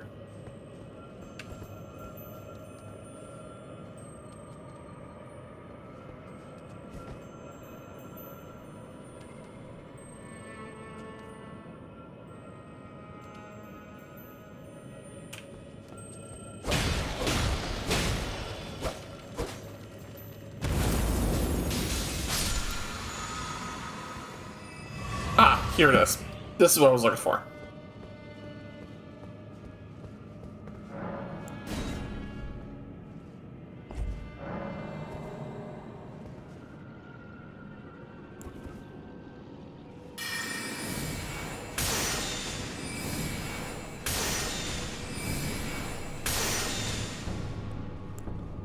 Give me the tear.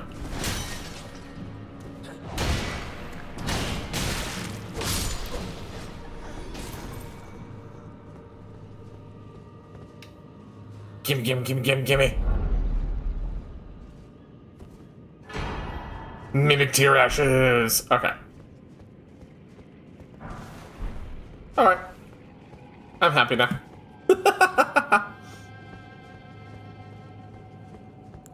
So now, the next step is getting our way through the rest of this area. Because this place is a living nightmare. Oh, remember how I told you about sentient rolling rocks? There's one right there.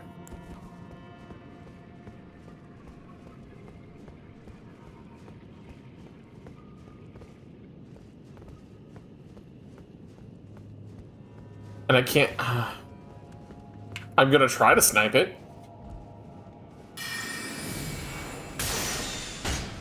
I can.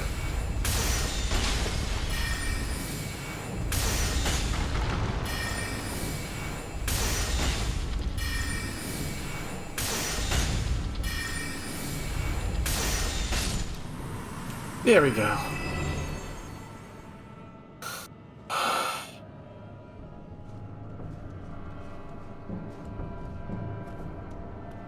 Oh, hello there.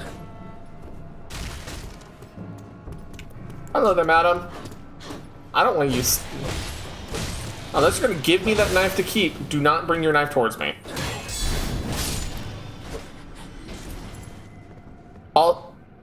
Wait, did I just counter?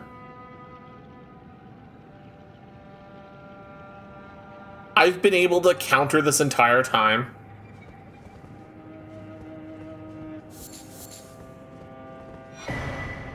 Jesus fucking Christ. The number of encounters that would have fixed.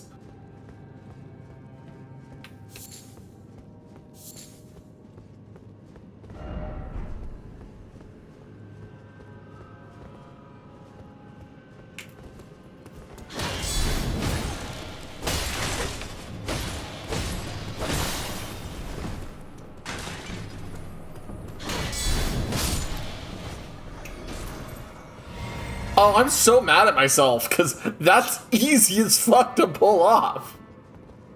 Oh my god.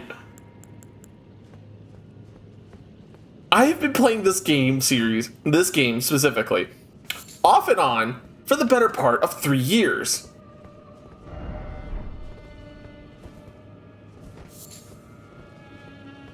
And I've never known that.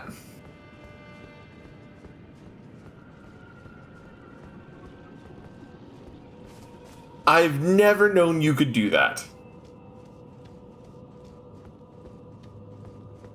Oh.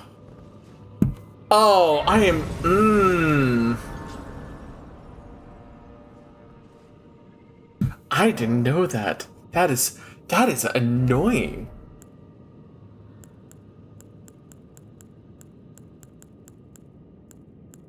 Oh. All right. Let's put my vigor up on one more point because I need a tiny bit more HP. Flask. Don't have enough golden seeds. Don't have a sacred tier. I have my flasks organized the way I want.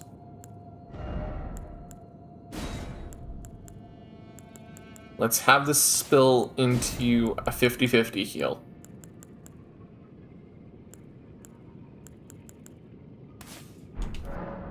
Okay. So now, if I do this right, I might be able just to kind of swing on through and just grab the cool stuff.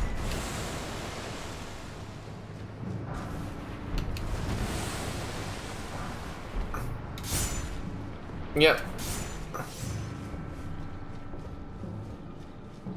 I don't want to die. I don't want to die. I don't want to die. I don't want to go through that yet either.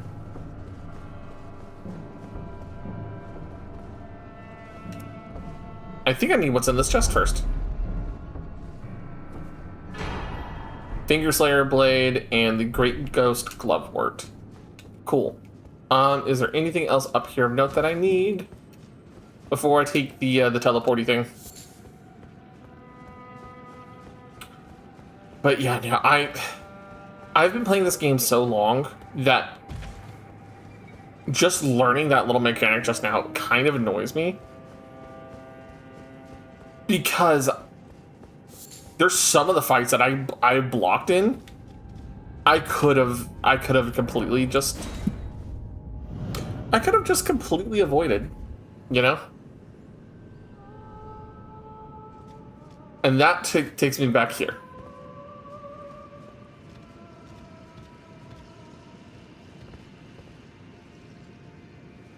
So it lets me go through the area again from the other pathways I could have taken for more stuff. Okay. Good to know.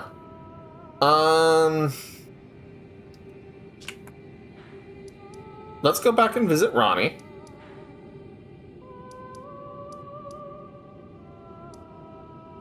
I need Ronnie's Rise.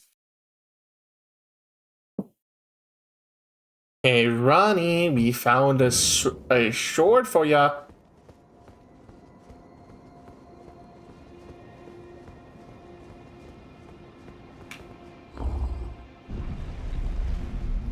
But I haven't seen Blythe.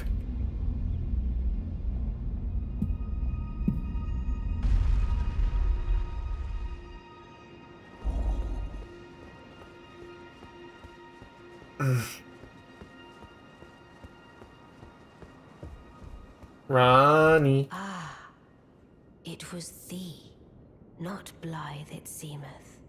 It is in thy possession, is it not? The hidden treasure of Nokron. Yes, it is. Thanks. Finally, all the pieces are in place. Soon I must begin my journey. Upon the dark path only I may tread. Yep. Ah, but before I leave, I shall entrust thee with this.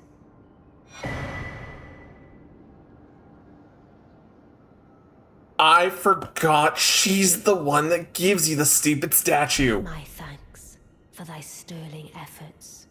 A strange gift, perhaps. But a rare sort such as thee would welcome it, I am certain now. Hey, Rail, Fate how's it steered going? us to our reunion. I must thank Torrent too for his part. You may leave now. It was but brief. But thou gavest me fine service. What is I too? Alright. So now, I think that opens up Renala's Rise? Is it Renala's Rise? Rena's Rise. Yeah, Rena's Rise over here. So I need to head up there. Why do you hate her? Actually, that's a curious question. Why do you hate her? I really do like her. She's actually one of my favorite characters in this game.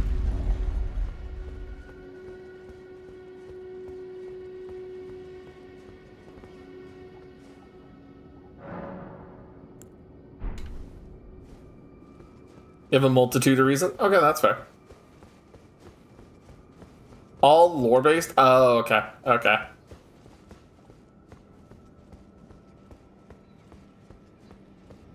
That's fine if you don't like her for the lore.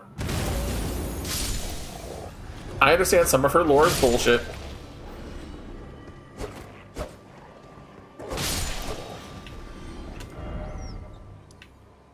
Okay, so we are going to Rena's Rise.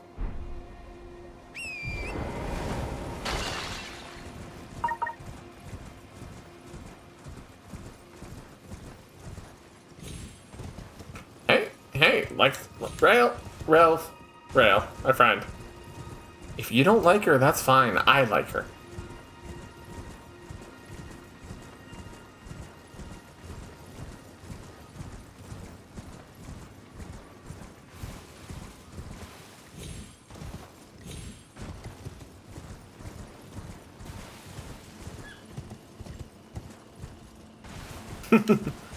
No, for anyone who's curious as to why I like Ronnie, for whatever reason, I really like the fact that compared to a lot of the characters in this game where, sure, there's ulterior motives involved, her generally her main ulterior motive for you, as of when you meet her, is generally just separating from the domination of the Elden Ring, the forced cycle, the forced, like, submission of peoples, you know?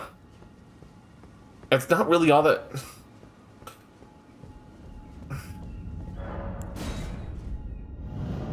So, it's just like, it's, for me, I like her a lot because of that.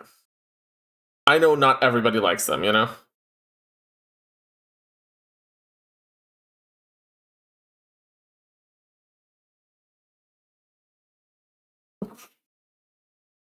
There's a lot more to it. Well, no, you're not wrong. I'm not saying that,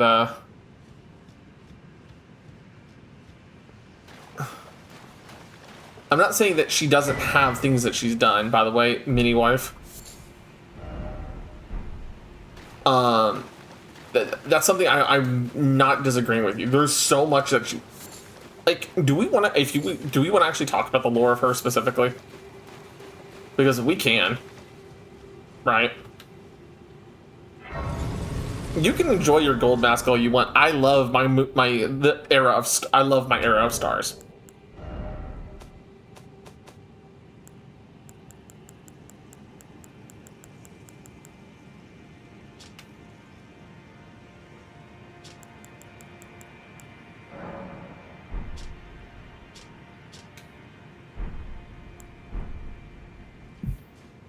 Ronnie is one of other few compared to... you know what? Talk to Miniature Ronnie. There is no response. Talk to Miniature Ronnie. There is no response. Talk to Miniature Ronnie. Oh, a dogged fellow, aren't we? Yeah, I know, because you're tiny and in my pocket. Dolls. Fine. Yes, it's habit to talk to wives. Any soul to recognize me in this guise, but now the cat is out the bag. I cannot allow thee thy freedoms. Oh, no, I plan to help you. Me a service as recompense. I plan to help you. The baleful shadows which prowl these lands. The name of Rani the Witch is already sullied by thee. I will not brook disobedience in this matter. Cool. Time to take down the Baleful Shadows.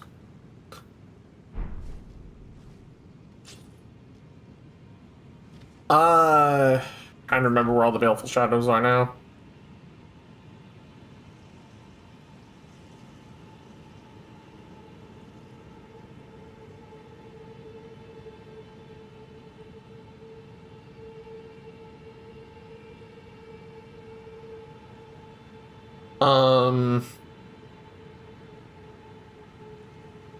Forgot that actually happened. Well, I mean, here's the thing, right?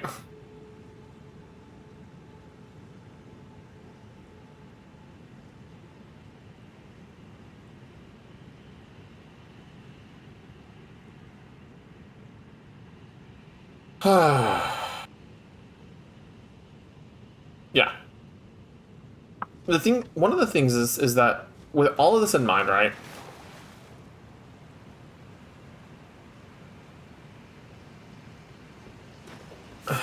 Okay. While we're pretty much safe here, and we'll look upon the waterfalls as we talk about this, right? Just have a moment, take a breather, enjoy yourselves, right? And probably, and yes, I know, I'm aware there's bloodstains everywhere, but like this is just a nice, pretty place to talk about this, right?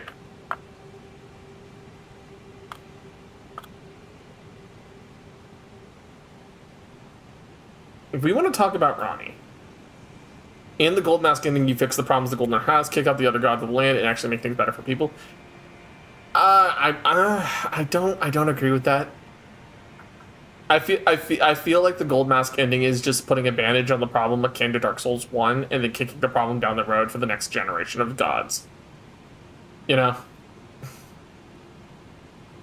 So. So, if we want to talk about the lore of Ronnie and why people may hate her, right? That is the default ending. Depending. No, Rail, I believe the Gold Mask ending is a better, but still similar to the default ending. Where it's just, you fix the problems for now, you kick the main problem down the road for the next generation to deal with. That is my opinion about what the Gold Mask ending effectively does. It doesn't feel like it's canonical, let alone does it justify the existence of, as we know now, Night Rain. Right? But we don't know if Night Rain is canonically tied to Elden Ring outside of the sharing the franchise name in some of the areas and whatnot. We don't know if it's genuinely a point of... We don't know if it's genuinely tied to any one specific ending or not right now. Other than it's, oh, well, it's night, so it must be the era of stars. We don't know. But if we talk about Ronnie, Ronnie is the daughter of Renala, the Queen of the Moon, who we fought earlier in my playthrough of this, and Radagon, the wolf, by the way. The wolf had a child with a god and had a blue-skinned doll girl. Yep. But she was supposed to represent the alliance between Raya Lucaria and Leyndell, right? Raya Lucaria being the country of magic, effectively, and Leyndell being the country of the Elden Ring. Well, they had two other brothers, Radon and Rykard, who we've killed both of so far. And then, as daughter of the Carrion royalty, she's a lunar princess. She's raised according to that, rather than what the other two were, right? And she encountered the Dark Moon. Right? The Dark Moon is its own bag of problems, and I'm wondering if the Dark Moon is the responsibility of the Night Rain, but that's a question for another... That's a question for somebody who's deeper in the lore than I am. Right? Anyways, despite this, the Two Fingers, the special force of nature entities of this world, named Ronnie as an Empyrean, right? And for those of you who don't, I say possibly, the Dark Moon may possibly be the reason for Night Rain's existence. Okay? Anyways, Empyreans are basically special demigods that have the ability to become full gods and be successors to Queen Marika. Okay? And are the only people capable of reforging the Elden Ring to make a new order. Right? Right. Anyways, continuing further, right? As an Empyrean, she is given a guardian. In the case of Ranni, that was Blade. That was Blade, however you want to say it, right? Basically raised as a foster brother, they're meant to be, whatever. They're supposed to be combined. Here's the thing. Ranni's father then abandons her to marry Queen Marika, become the next Elden Lord, the second one, and then she was left to be raised by a woman who then was so heartbroken that she can only focus on the amber egg in front of her. The thing that Renala was holding, that orange egg that she's just constantly rocking back and forth. Yeah, she's so stricken with grief over being heartbroken like that and left behind. That's all she can focus on. So Ranni then fucks off, goes to the woods, and encounters a secret person, right? I believe her name is the Snowy Crow, right?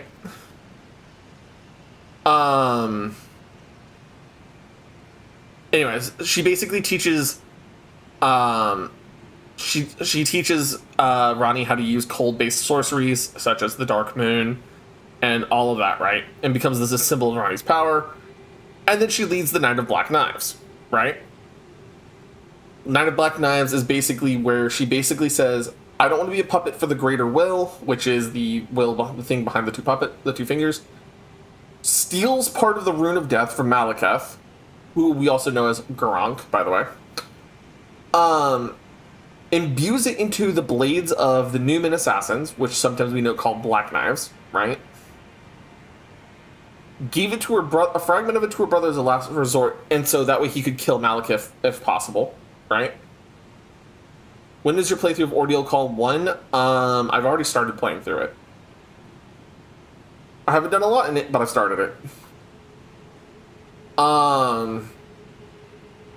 She then plotted for the assassins to kill another individual while she killed herself, and then transferred her own soul into her puppet body. Right? And that puppet body is based on her mentor, the Snow Crown, right? Which then made her technically a lich. She's technically a lich. Right? So, at this point then, Marika shatters the Elden Ring, Ranni claims one of the Great Rooms and then throws it away, and tries to stay out of the conflict as a result, right? And she withdraws to Carrion Manor, right? This is then when we step in, right? We step onto the scene. Right?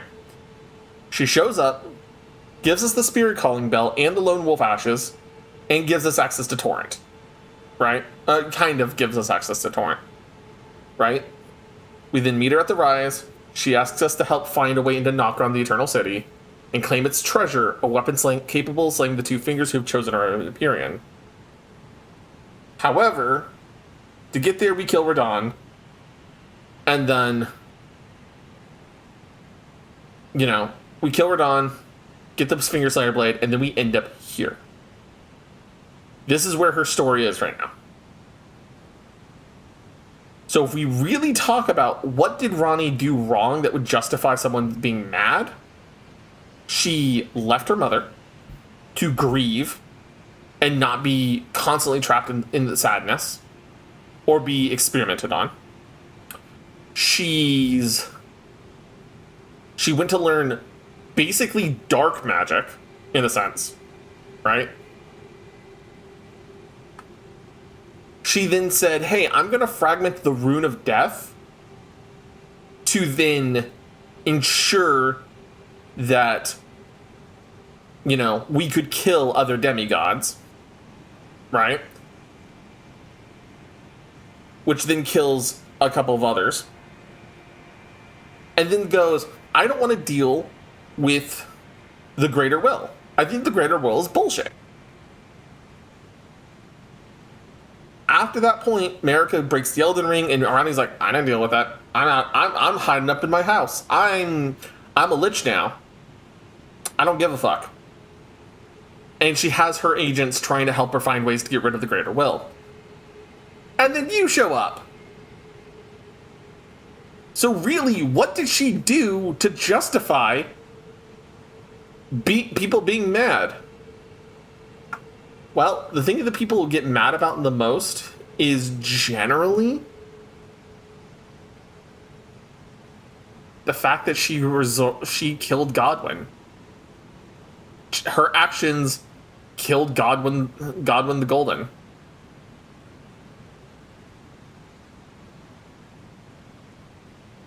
Or sometimes known as the Prince of Gold. Right? Which then became the Prince of Death. It technically started the Shattering, you're not wrong, Rectal. But as a result, like, at that point, the Elden Ring was it was the worst war ever, yes, but it was a war that was going to happen whether or not Ronnie did anything or not. It was kind of at that point. So,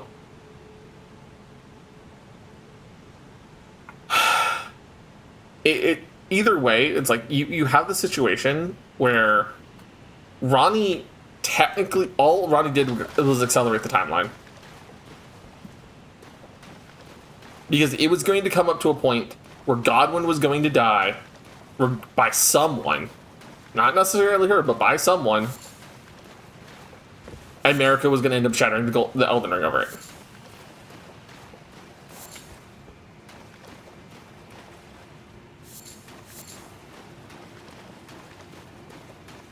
And so it's just like, it sucks. But at the same time, she is trying to, I don't know if you knew this, but her ending has a mistranslation in it.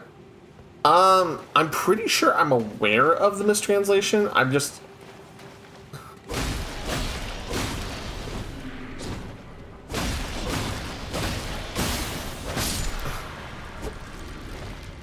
which part is the mistranslation? It changes the context of what she says. Oh, I think I know which one you're referring to.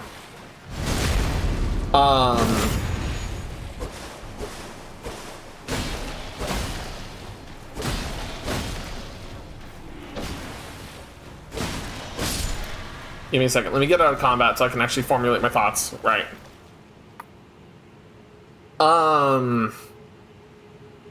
Words. Why are the words escaping me?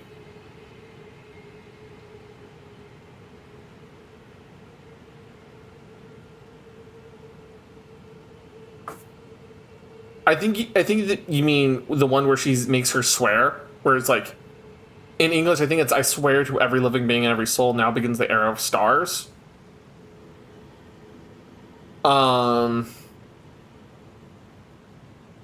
Versus, and, think of it as far away as we walk the dark path of fear, doubt, and loneliness, versus the Japanese one where it says, indeed, it is best if one cannot see, feel it, and believe in it or perceive it, which is why I will abandon this land together with my order. Right?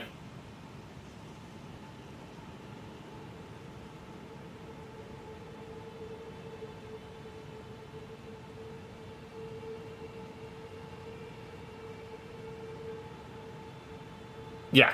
So here's one of the problems with the translation of the Japanese one versus the English one, and I want to point this out specifically.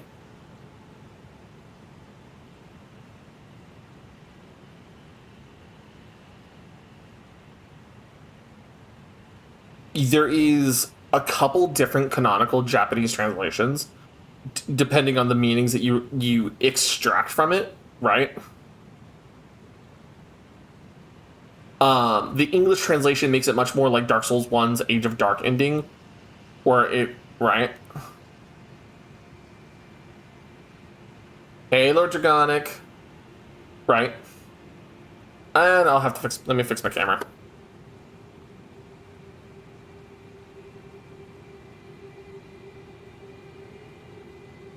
There we go.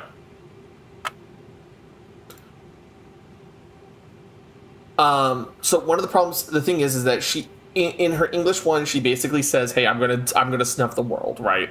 Which is not what's happening.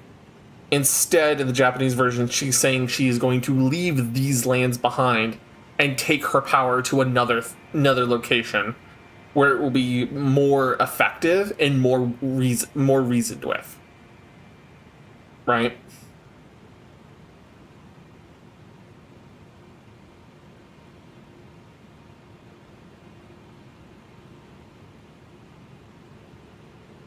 Like, it's a very different translation for the English versus Japanese one. I will completely agree. But the problem is that the English one requires more interpretation to understand it, whereas the Japanese one is far more direct. I have mentioned that have I mentioned that you had 100% of your first run of Silksong? No, you have. Oh my god. No, I hadn't known you'd done that. Congratulations.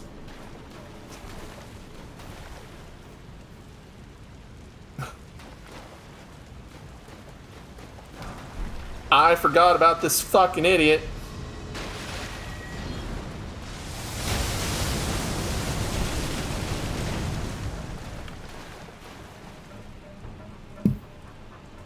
I accidentally locked myself out of a memento.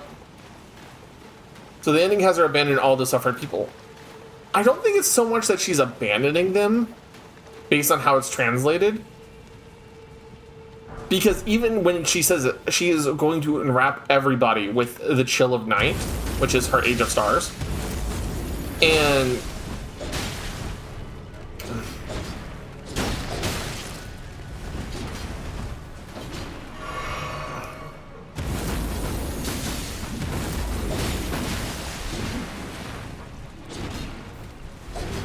And she's going to take them away, right?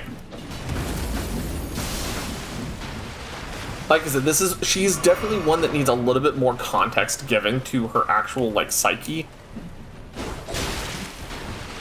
to explain, like, her actual ending. So I think it's very much less that she's abandoning them and much more along the lines of she is taking the power behind everything to another location.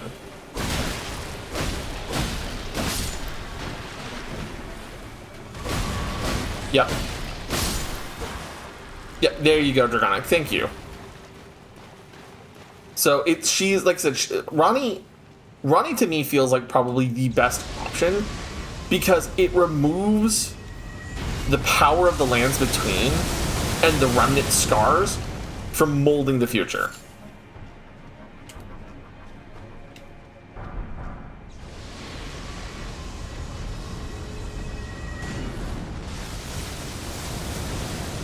Because it would be like, because in her eyes, I mean, I'll make a comparison that people probably will not like, but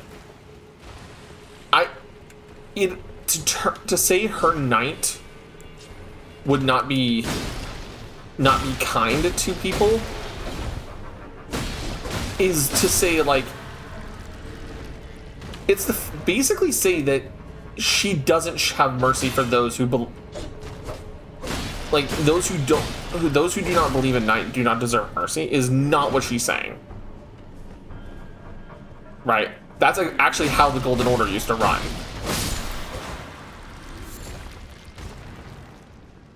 And it's shown by the lingering actions of those of the Golden Order still in existence, right?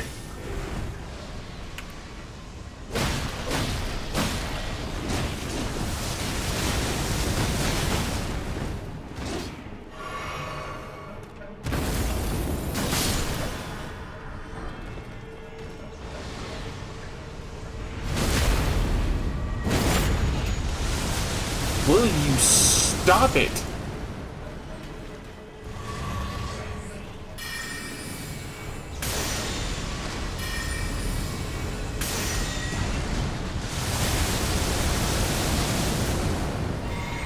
Yeah.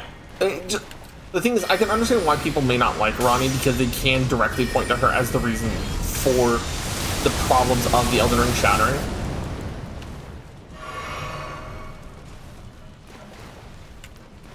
Like, I'm gonna give credit.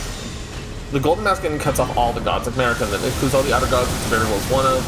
Does not letting past grudges define the future. Those two endings are actually very similar, but no, it's not pushing them back for later. It's cutting them off completely. Well, Rectal, that's not what I'm saying. I'm saying it takes the issues of what's going on in Elden Ring, and instead of tying them to gods, they're tying them to people. And then those people still have the failures of the past, which then allow them to kick the problem down the road, rather than genuinely resolve them. The only difference is that it's not gods, it's people. So that's the argument I have against that, because it factually says, well, you have to then, because if we want to go say, well that's looking to interpreting the future of this game in a way that is only possible if we think about the future and the possible repercussions of it, well then we can take a look at Ronnie's, right?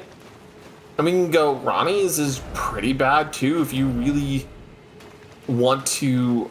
Is that the right way? I don't remember if that's the right way right now. Well, Ronnie's is a matter of, well, she's still a god, right? Yeah, no. I saw that Dragonic.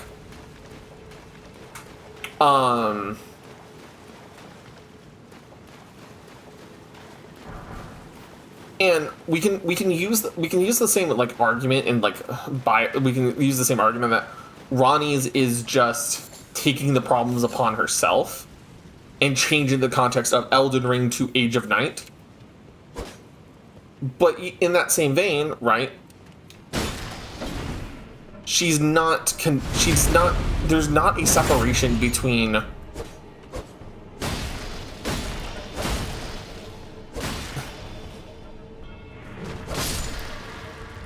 there's not going to be a separation between the peoples of the games just because they don't believe like them, is kind of what happened with the Elden Ring here and all that.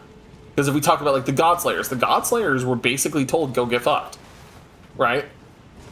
The peoples down here in Noxtella basically were told, submit, subjugate or die, right? The version of this game and the way a lot of this was presented basically implies that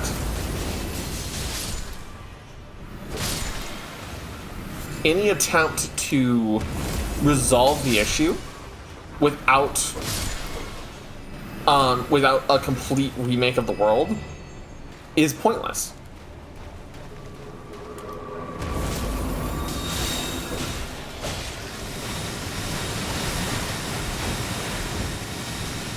And all versions of the ending, in some way, shape, or form, either remake or destroy the world.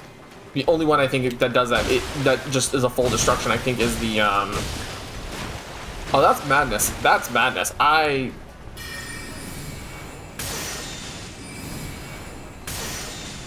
Yeah, the Frenzy Flame ending, thank you. The Frenzy Flame ending is the only one that I will 100% believe is completely irredeemably evil. Just because of the context behind it requires you to factually just go, I wish everything to be destroyed and have no chance of recovery.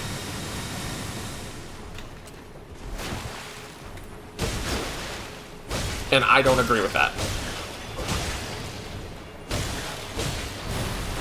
It's why I can genuinely go, okay, maybe the Gold Mask ending is good.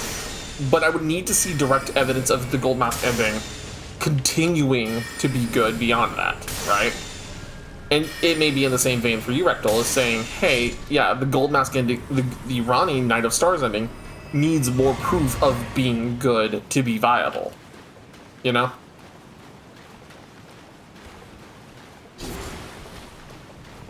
Then why would so many people choose to see this world as saving? By the logic, Frenzy Flame ending the best, I mean, no, that's bullshit.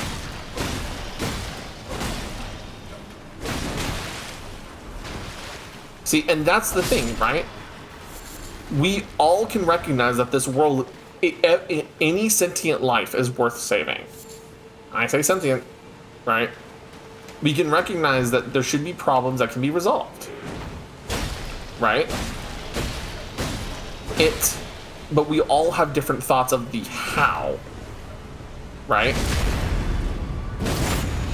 In one vein, it may be the separation from the gods, and recognizing that the gods may be harmful for us, right? In another, it may be saying, hey, we're going to 100% reject the old order and try again with a new one in a different place, right?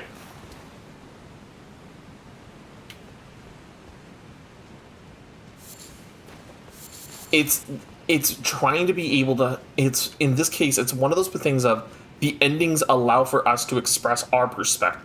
Maybe is giving these people a lot of grace, right? And that's why I'm not saying which one is canon. Motherfuckers are damn near Olympian. No, I agree with you, Rectal. There's a lot of Olympian bullshit going on, right?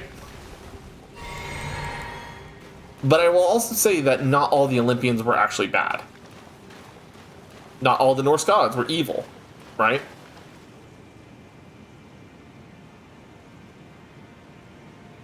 Right, like each of the endings represents a pathway to most of the endings. I want to say that most of the endings is a pathway to fixing the problems. And it's manifested by your actions as the Elden Lord and who you choose to put your trust in.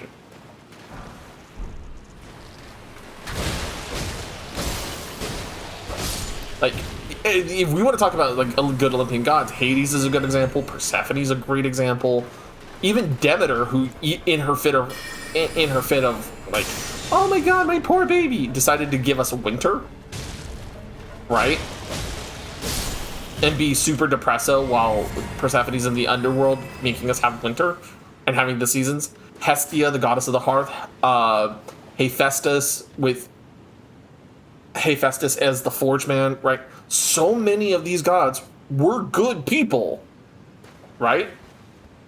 So many of these gods were trying to do right by their followers, by those who kept their word to them, those who tried to make everything better, right?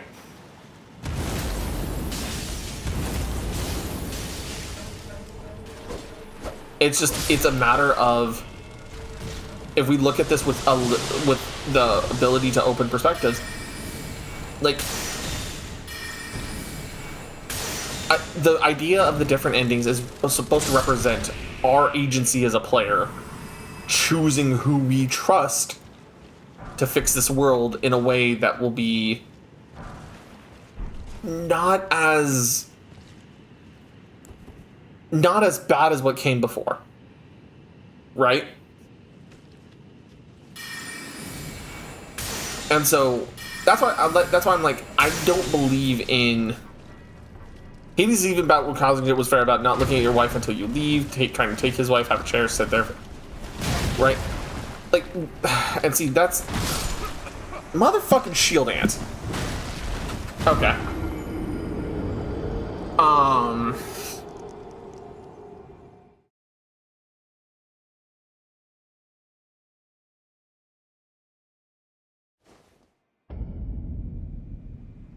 Running ending is a lesser evil ending. Why is my phone on? Well, see, all the endings are a lesser evil ending. If you really want to get into the bones of it, every ending of Elden Ring is a lesser evil ending. Except for Frenzied Flame. I want to make that clear. Except for Frenzied Flame. Frenzied Flame is the greater evil ending.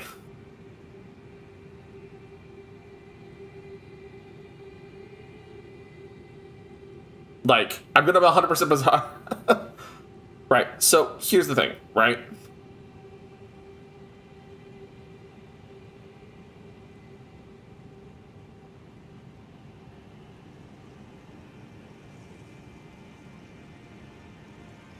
Yeah. So if I use the actual names, the Age of Fracture, right?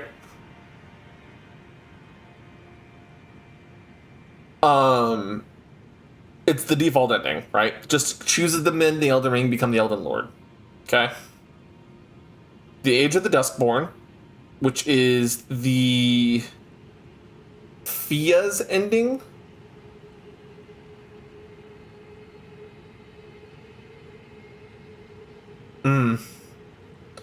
I think Fia's ending is, I think the Age is Duskborn, where it's just everyone is undead, effectively. Right?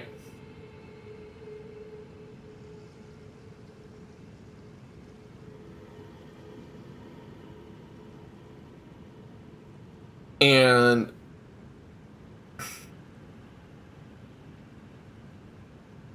right.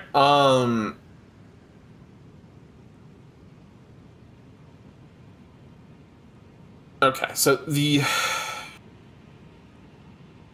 restore the root of death, yeah. Yeah, pretty much everyone's undead. And I will say this, the other ending that's basically the greater evil is the Dung Eater ending, which is basically, oh yeah, the Age of Fracture ending. But by the way, nobody can return to the Urge Ring now. You're all cursed. You're cursed. You get to suffer. Fuck you. Right?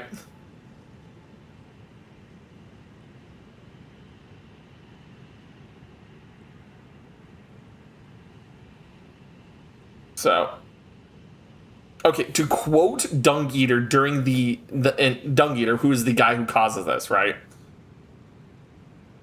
Countless I have killed and countless I have defiled. Soon the fruits will be born. Hundreds will be reborn cursed, and they'll bear thousands of cursed children who will bear 10,000s more. A few of those will be born just like me, and they'll kill, defile, and bless in my stead. The rotten fools. My fate was the grandest, most brilliant of them all. The idea is that you're dealing with the Fell Curse. And this curse defiles all souls to never be able to return to the Eld Tree. All future generations will be inflicted with despair. And, like I said, between the Dung Eater... Okay, so the problem between the Dung Eater route and the Frenzied Flame route is both are greater evils in the most cases. Right? If we really want to talk about it, both are greater evils. They're both fucked. Right? They're both designed to say this world should suffer. And I don't mean and I don't say a bit like the Bloodborne story. I mean, it's a intentional conceptual encounter of, do you wish to make the generations of this world suffer, or do you just wish to make the world itself suffer? Is generally the line behind those two endings of being evil. Okay? And once you approach it like that, you then go, okay, what is the greater evil? Never giving this world a chance to recover, or making the point of recovery so bad that it's not even worth it. It's a bit like the choice between the two Eva endings. Do you let humanity have unity as a ball of slime? Or do you say you have to have enough will to come back of your own accord, and then go from there? And then say, okay, you have to force your way out of the slime, and then you have to face the fucked up world that's left behind. Evangelion.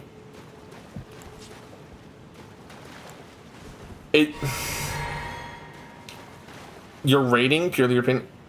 Okay, Dragonic, when you say rating, is that from worst to best to worst, how you like them? Worst to best? Okay, yeah. Yeah, that's fair.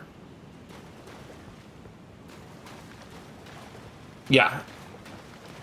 The Blessing of Despair and the Lord of Frenzy Flame endings are both just so bad for this world. Right? Age of the Duskborn is okay, but it only protects a limited subsection of people, right? Those who live in death. Right? Those who live under the curse of the Death Rune is what it's limited to. And for some people, that's just not okay, right?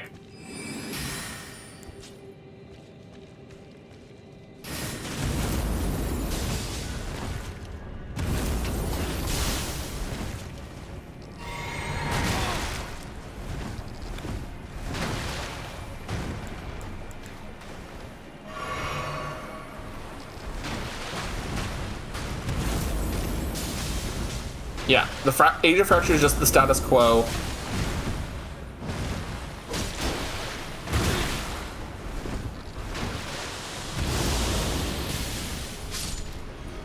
There we go. Yeah, there's only 6 endings. And that's not counting Shadow of the Erdtree, by the way. That's not counting Shadow of the Erdtree specifically. Because Shadow of the Erdtree technically has its own ending, and that's a big old question mark at the moment.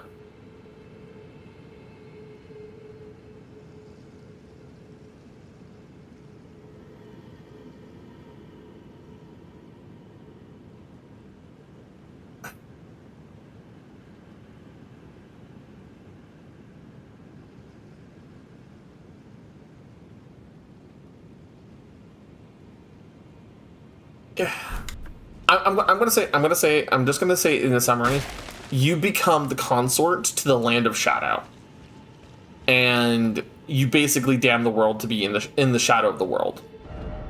It's kind of an okay ending, but it also implies that you're also being brainwashed.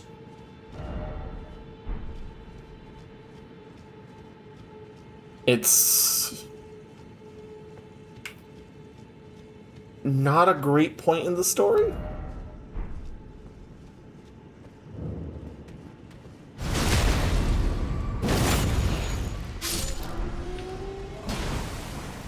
Okay, there should be a grace back this way somewhere.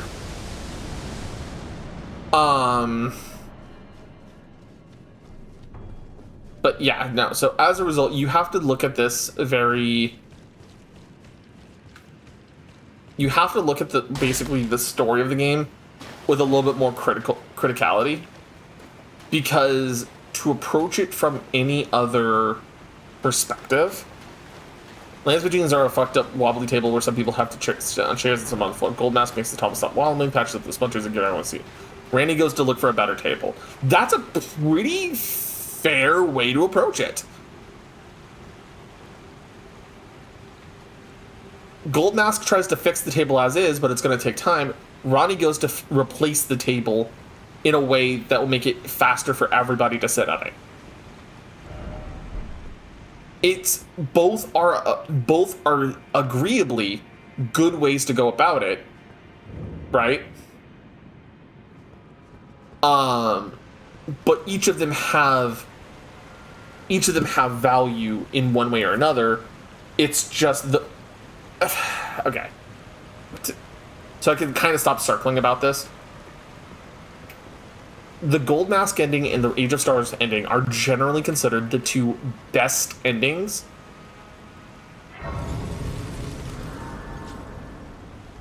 They're generally considered the two best endings for the sake of the Lands Between. Simply on the fact that both of them are trying to actually address the problems of the world, but from different angles. Does that make sense? Is that a fair... That would be a fair... I think that's the fairest way to put it. Like, those are the two, in quotations, good endings. After that, you basically have the Elden Lord ending, where you just, hey, I'm continuing the order. I'm sorry, guys. I'm continuing the order as is. The Dung Eater ending says, screw the world and everybody in it. The Frenzy Flames just says, screw the world completely. And then anything else is basically just kind of the good of the few versus the good of the many. I think that's the best way to say it. It's a good of the few versus the good of the many scenario for every other ending. Whereas Gold Mask and Ronnie want good of the many.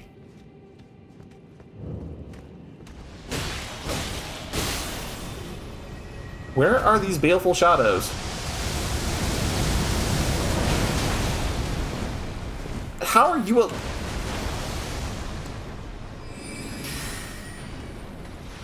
die?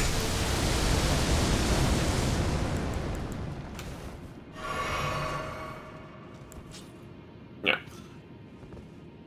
Either way, it's both...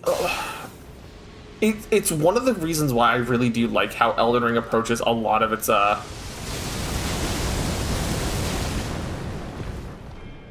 Elden Ring tries to approach the context of the problems in a way that is fair. It just unfortunately does lead to discussions like this where it's like, well, I like this person more. Okay. Can I? Do I have the equipment to do an actually decent range battle against him? I have the stats to use the great bow.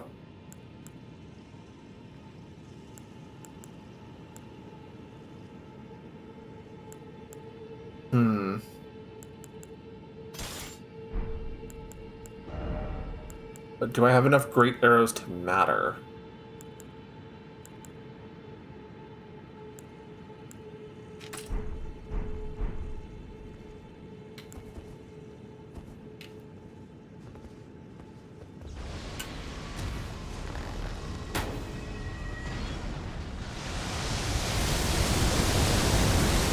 Well, Gold Mouse works with the guaranteed table advantage. Ronnie does have a chance to find a new table faster, but the table is not guaranteed to be found. No, this is why I'm like saying it's both. That's a good. That only does 22 damage. Never mind. We're not doing this.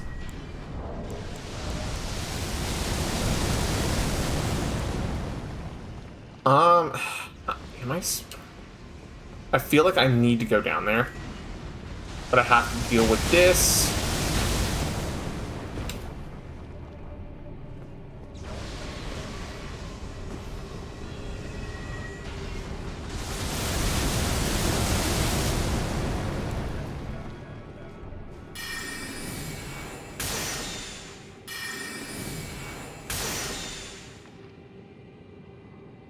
That's not hitting him.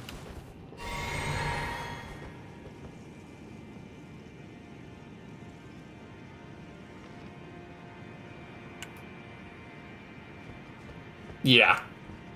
Like I said, both approaches to it, like if you want to say it like that, right?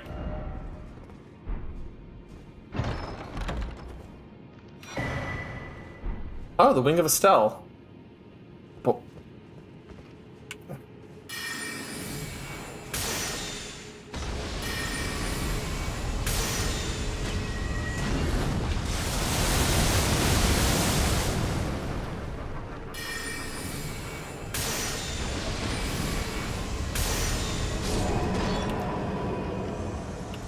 okay, there's that one down.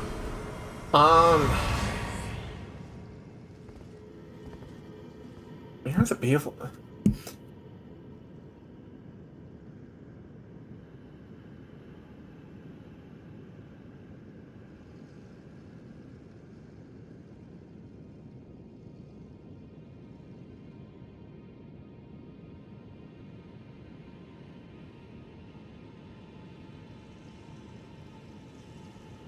The choice of ending does not come from personal preference of character, and that's fine. No. Rectal, that's fine. I like having these discussions because it lets you really approach. It lets you approach how these stories are told, especially when they give you options to write the ending, in a sense, right?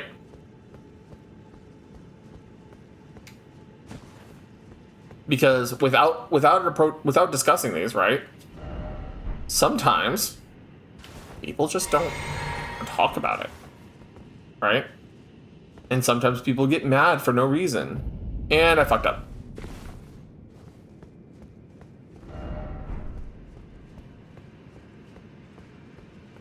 Or I did not.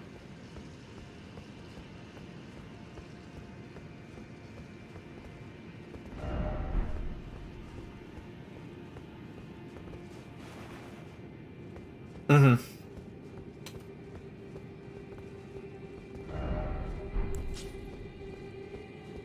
But yeah, it's as I said, this game allows you to have a way to choose the ending of this world.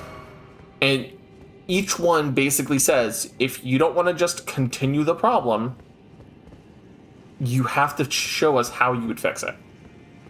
And you'd have to help the people who would have the power to fix it. And in my opinion, I think that's kind of the best way to approach this, is just you choose who you think will help to fix it the best, and you help them. And then at the end of the game, you call upon them to help you take that power. And that ultimately should be under reasonable understanding how people should treat these endings, right? Hey, Santa. You got any goodies for me? Got some cookbooks? Hell yeah.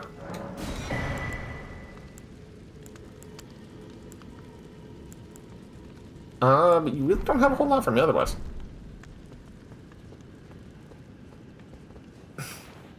Right. And see, that's the thing, right? Fracture's also considered the ending that is wish for cuddles. I have to go into work at 6 a.m. and I'm having trouble sleeping. Alright. Give me a little bit to find this one boss I'm looking for, hun. And then we can cuddle, okay?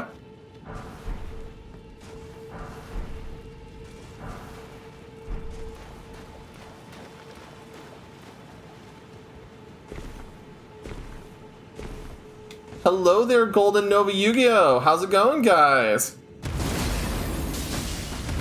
Welcome in, raiders. We are currently in the middle of Elden Ring, and we are currently trying to find a side quest boss right now. How's it going? It's Wednesday Final Fantasy, isn't it?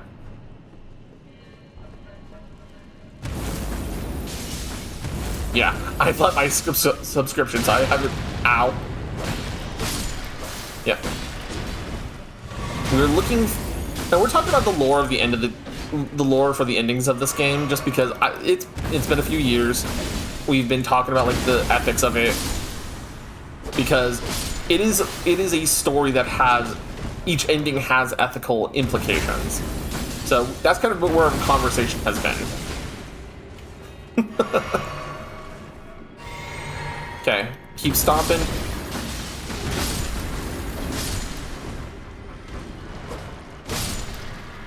Yeah, no, Lorelai is apologizing because she has to take me away to help her sleep. So that's why she's asking me to end stream early. That's why. So that's what I said. As soon as I find this boss and I figure out the pathway there, we'll wrap it up in after an attempt or two. That way it's not just... Yeah, of course, she's my wife. Of course I love her to death. I just want to make sure that I put myself in a place that when we come back, that I'm not lost. You know?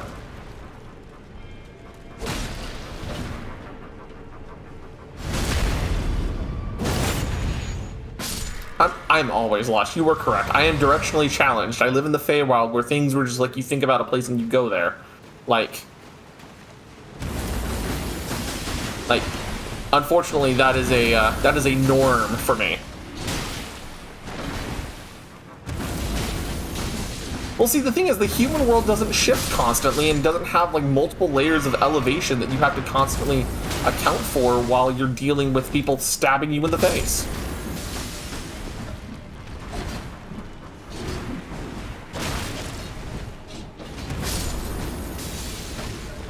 Oh, yeah, Metsu, I will gladly help you with that.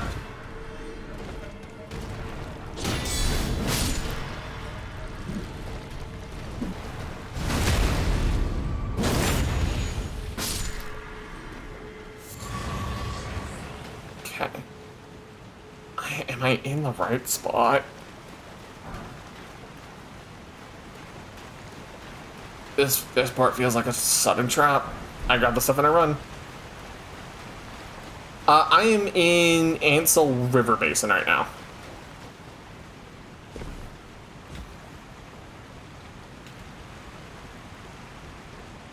This is a hole. I think I need to go back towards the other grace that I found. But, you know, if we find another grace on this way, we'll be fine.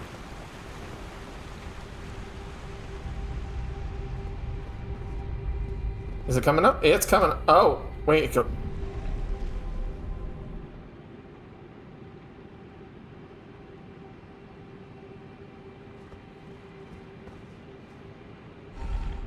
This goes up, not down? We'll probably have to come back down.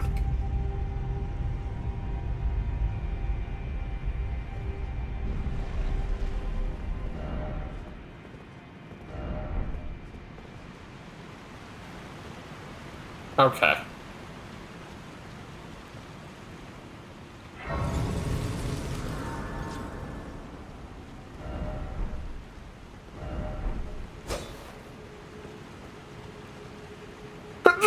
Excuse me. Wait, am I going towards the Dragon Soldier?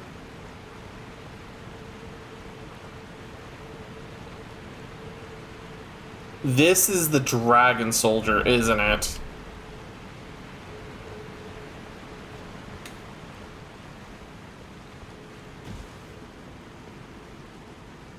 Yeah. This is the wrong direction, I think.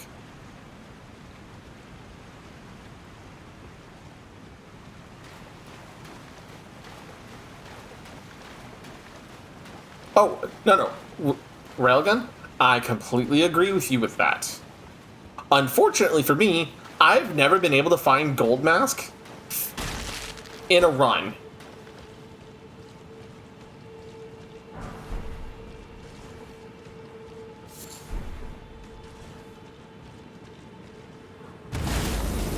Yes, I am looking for Baleful Shadow.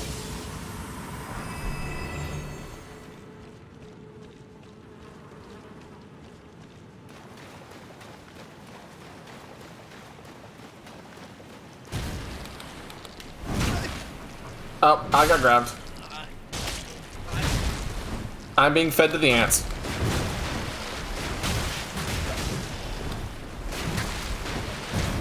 The ants have decided my butthole is a good place to eat.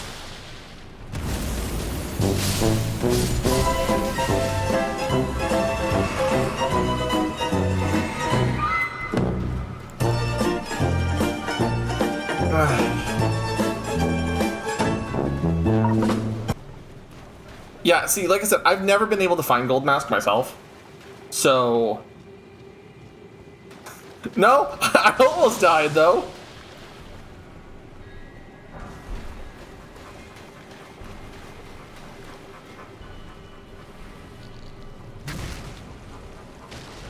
Oh, hello there.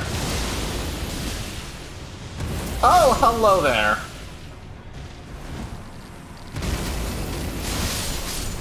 My bot is not exceeding a party of 6. This is not a Fansly stream.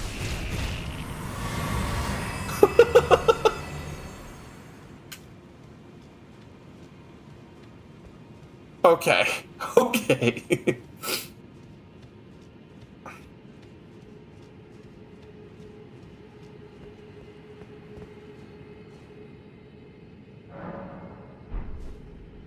Okay. Wait a second. Did I just come back to the beginning of the...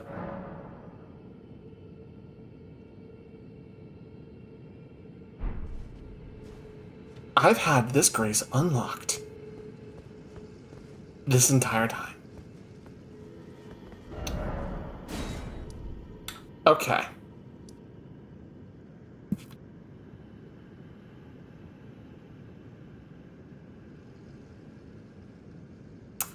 Okay. This is where we came in for Ronnie.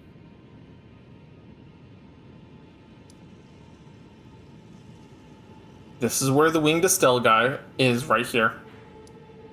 This is Noxtella.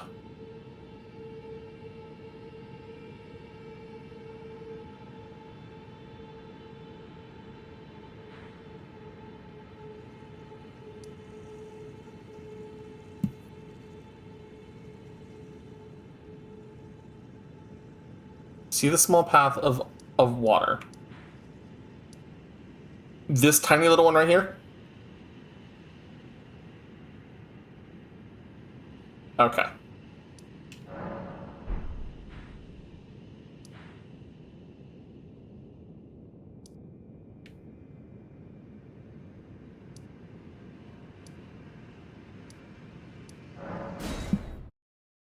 Through there is to the boss. Okay. Okay, so I've basically just graced out this area so I can teleport around as I need. Okay.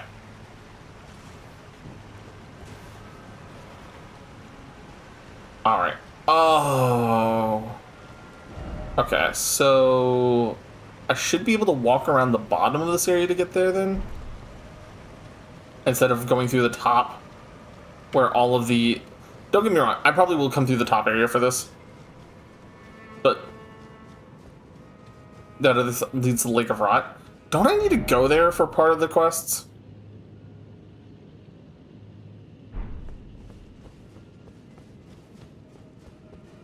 I think I have to go there at one point.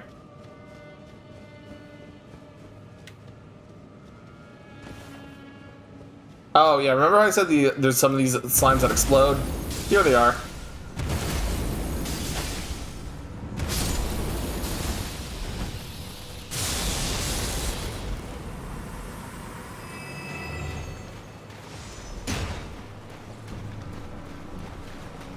I'm just gonna run through here.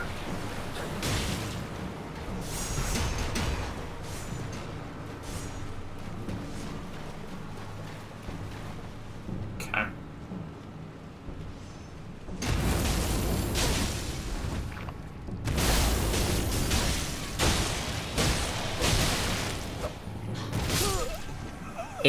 Excuse? Excuse.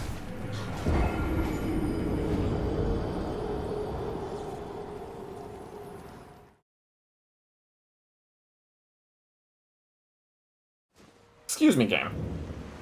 You won't let me have Torrent, but you'll let them ride on ants.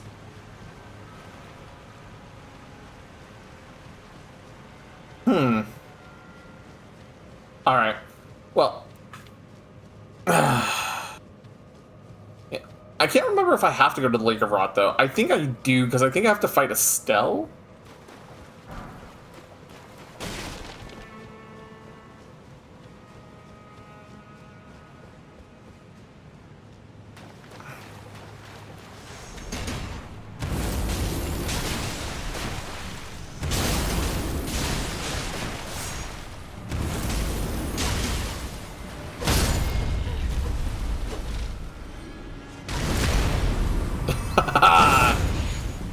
That was worth it.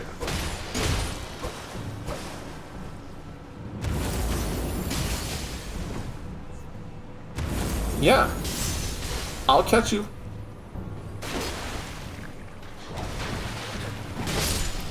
There we go.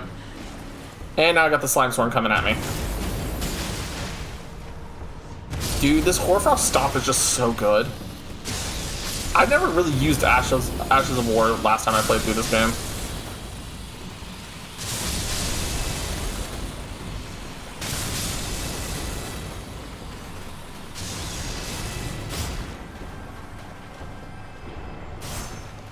Give me the goodies.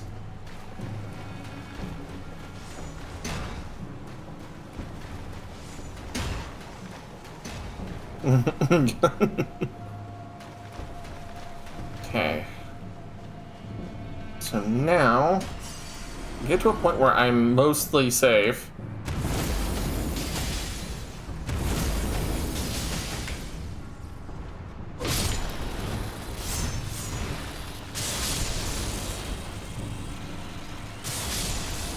Chain murder.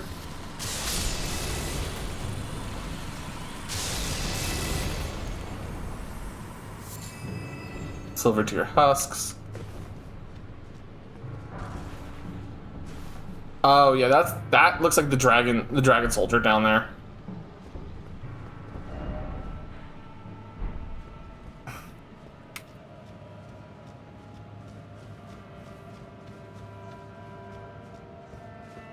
Okay, I think it's this tiny little pathway right here.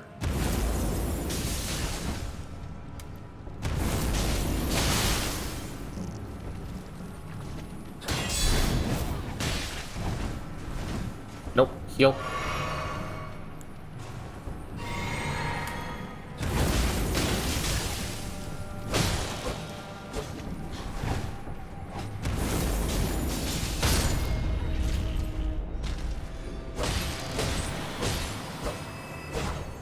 Goodbye. Have fun down there.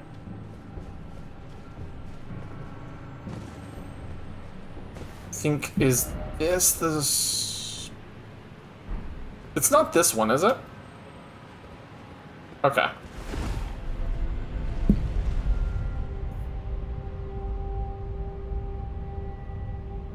We'll find out in a second.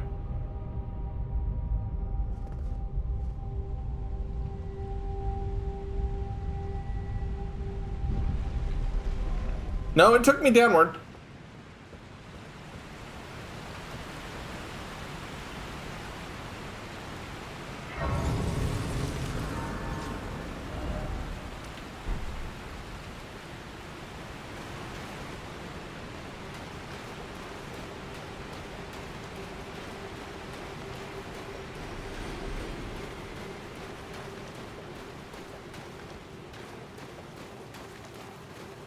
And there's basilisks. Thanks, I hate it. Ah, here we are. O Shadow, thou art the last. Tell the two fingers that Rani the Witch cometh to rend thy flesh with a fateful wound, ne'er to heal.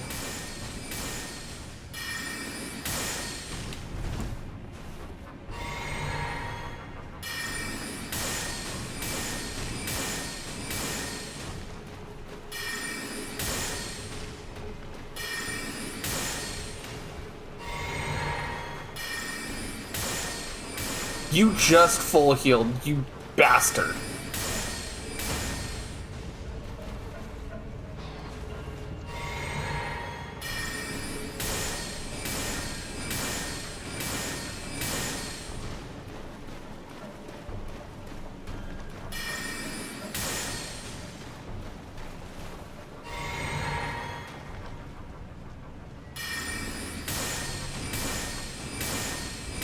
The reason I'm spamming all of this magic at him to start is because I just want...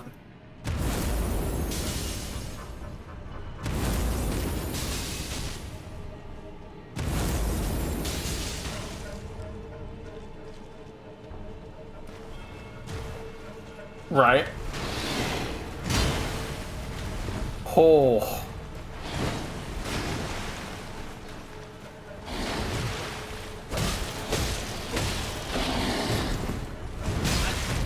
Ow.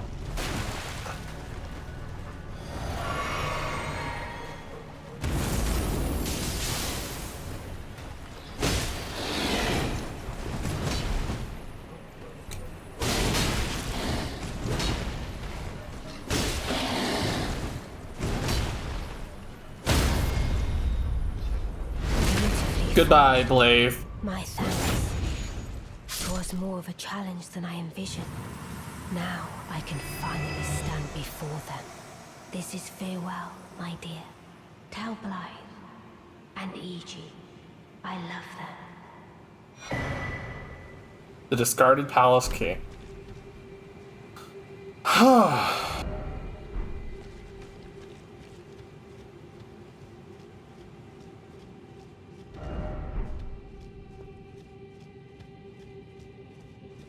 So now...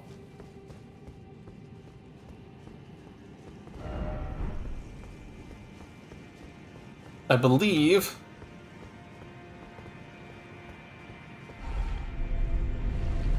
This takes me further down. Yes, the Baleful Shadow is Blide, but it's Blide as an invader from the Greater Well.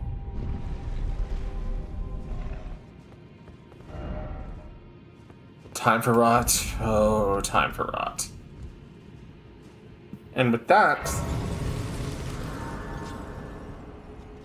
This is one of the areas of the game that is... I'm gonna warn you guys for this for next week. This area is perhaps the best poison swamp ever put in a From Software game. And that is saying something.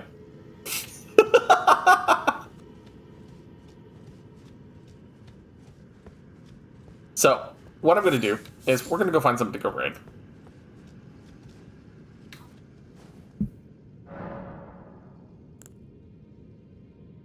And the reason why I call it the best poison swamp area in the game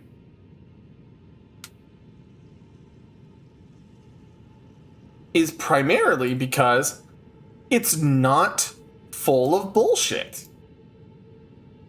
Right? It bluntly tells you this is the land of rot. This is the land of suffering. It is a lake of scarlet rot. It's just big. It's just big. There are places that are safe for you to go hop into, right?